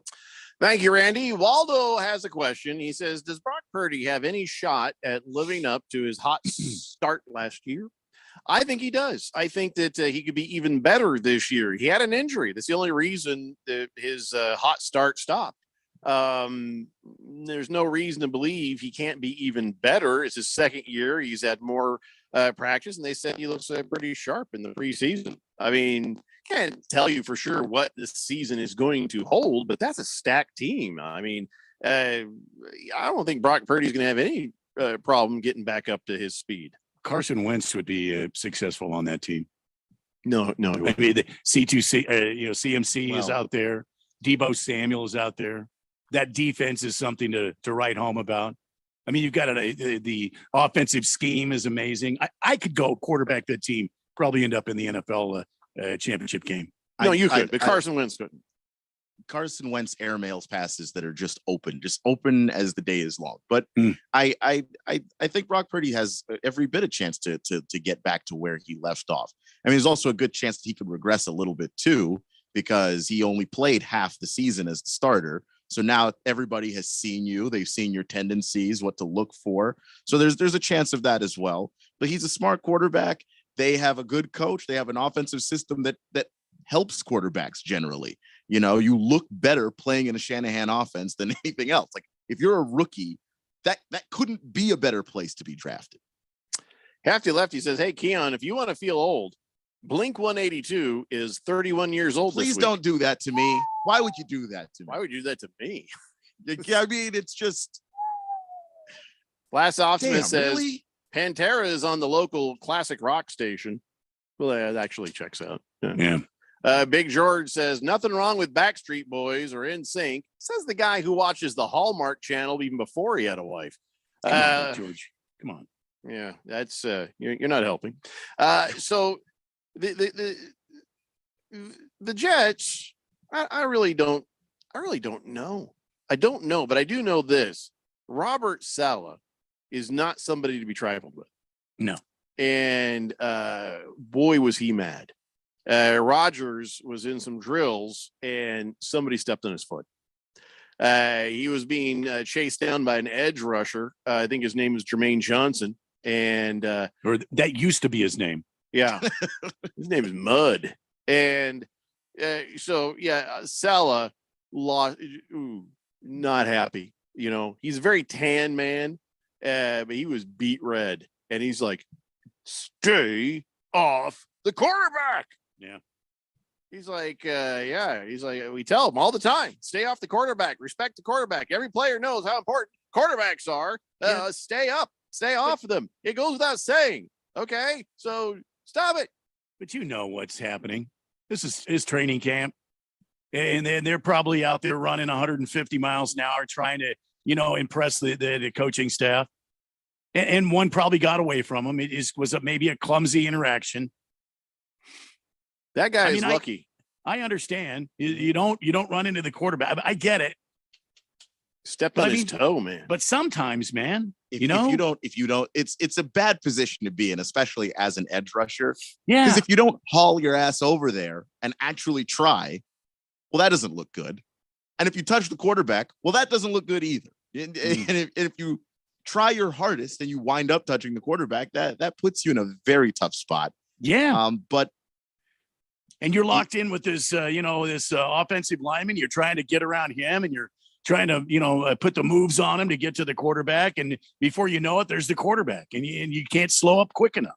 Jermaine Johnson was, can you imagine? You finally go out in the garage with your dad, and he's working on something, and you're like trying to stand there, trying not to get, and then you knock over like a jar of screws off the little counter thing. And your dad turns around and looks at you. That's Jermaine Johnson when he stepped on Aaron Rodgers' toe. Saleh just turned to him. Clouds started forming over his head. Oh, man. I mean, and this made it weirder. You know who's been hanging around the Jets practice? The Broncos practice used to be with the Jets. Adam Crazy Eyes Gase. Adam Gase? How do you say his name? Oh, just Adam Gase. Gase. Crazy Eyes was at Broncos practice. What in the hell is going on over there with the Broncos? Sean Payton. What? Maybe he's bringing him in as a consultant. Yeah. That's the last guy I would want around my team. Why? The guy was a good offensive coordinator. Horrible He not unlike Todd Bowles. He was a terrible head should coach. Never be a head coach. But yeah, he was I a agree with great Randy. offensive coordinator. I don't want to be the team that finds out if he still has it as a coordinator. Because when he showed up all crazy eyes, that we knew he was doomed. That moment, we knew he was doomed. And I don't even know if I would trust him with an OC. The preseason game where he hit the smelling salts for absolutely no reason except just to do it. That's when I was like, okay, they might be in trouble.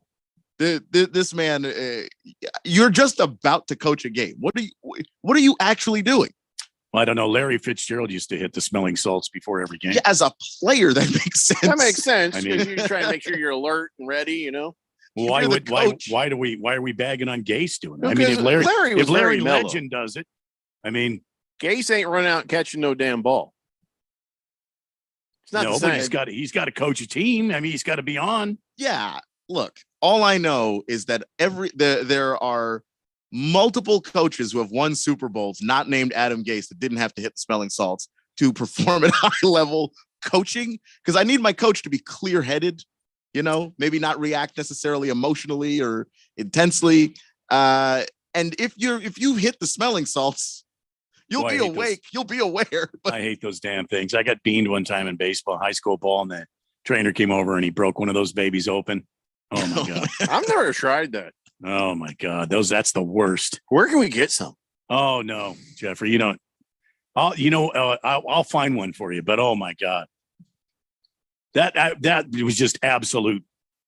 On top of my head ringing and my head hurting, and now this guy's shoving this smelling salts in front of. Oh my god! Walmart. They got him. They got him in Walmart.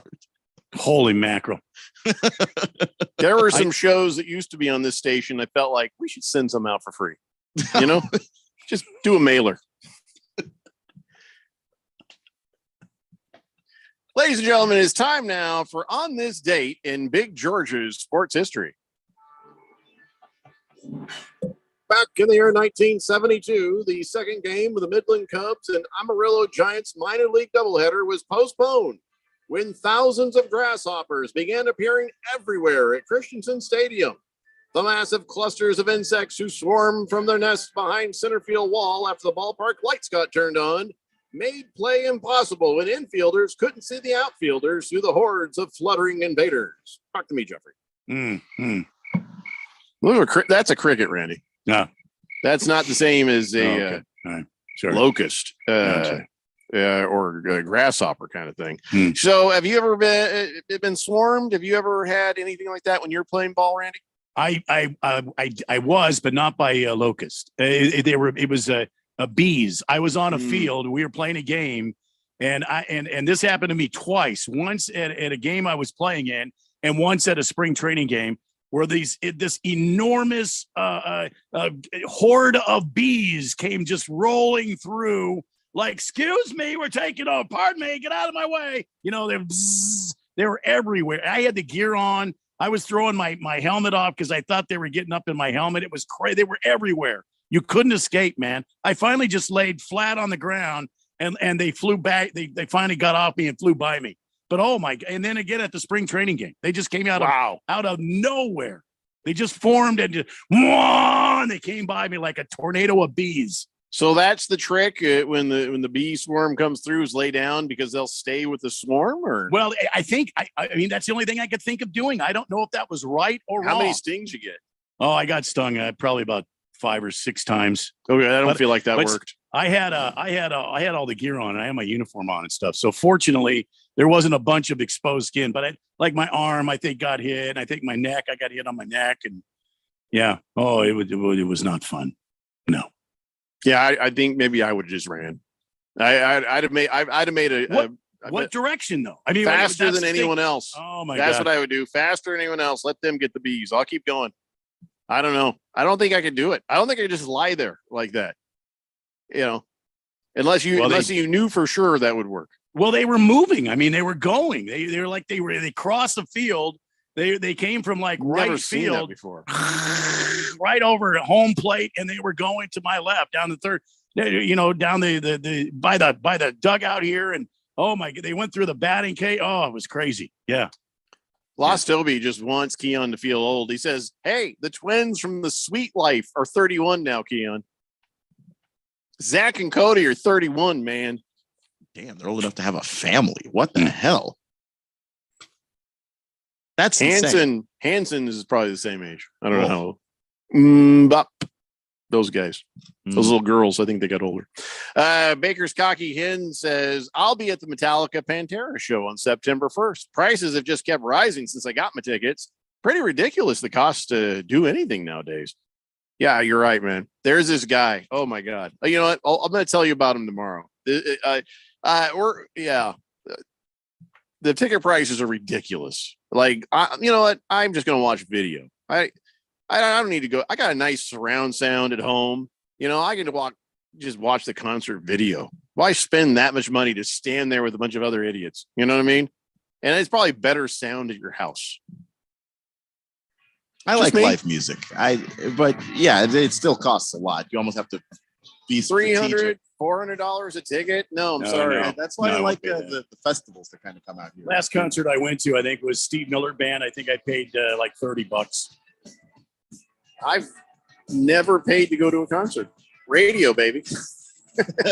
I paid $30 to go see Steve Miller Band at downtown at that theater downtown. You got to really like a band to have to pay for it when you're working radio. That I wasn't working in radio at the time. That's pretty good. All right, listen, everybody. That's enough. I am just absolutely happy, shocked, surprised that we had an entire hour of nothing but NFL quarterbacks. I feel like, oh no, that means I won't win the lottery. See you tomorrow. Daily Blender, 1580 The Fanatic.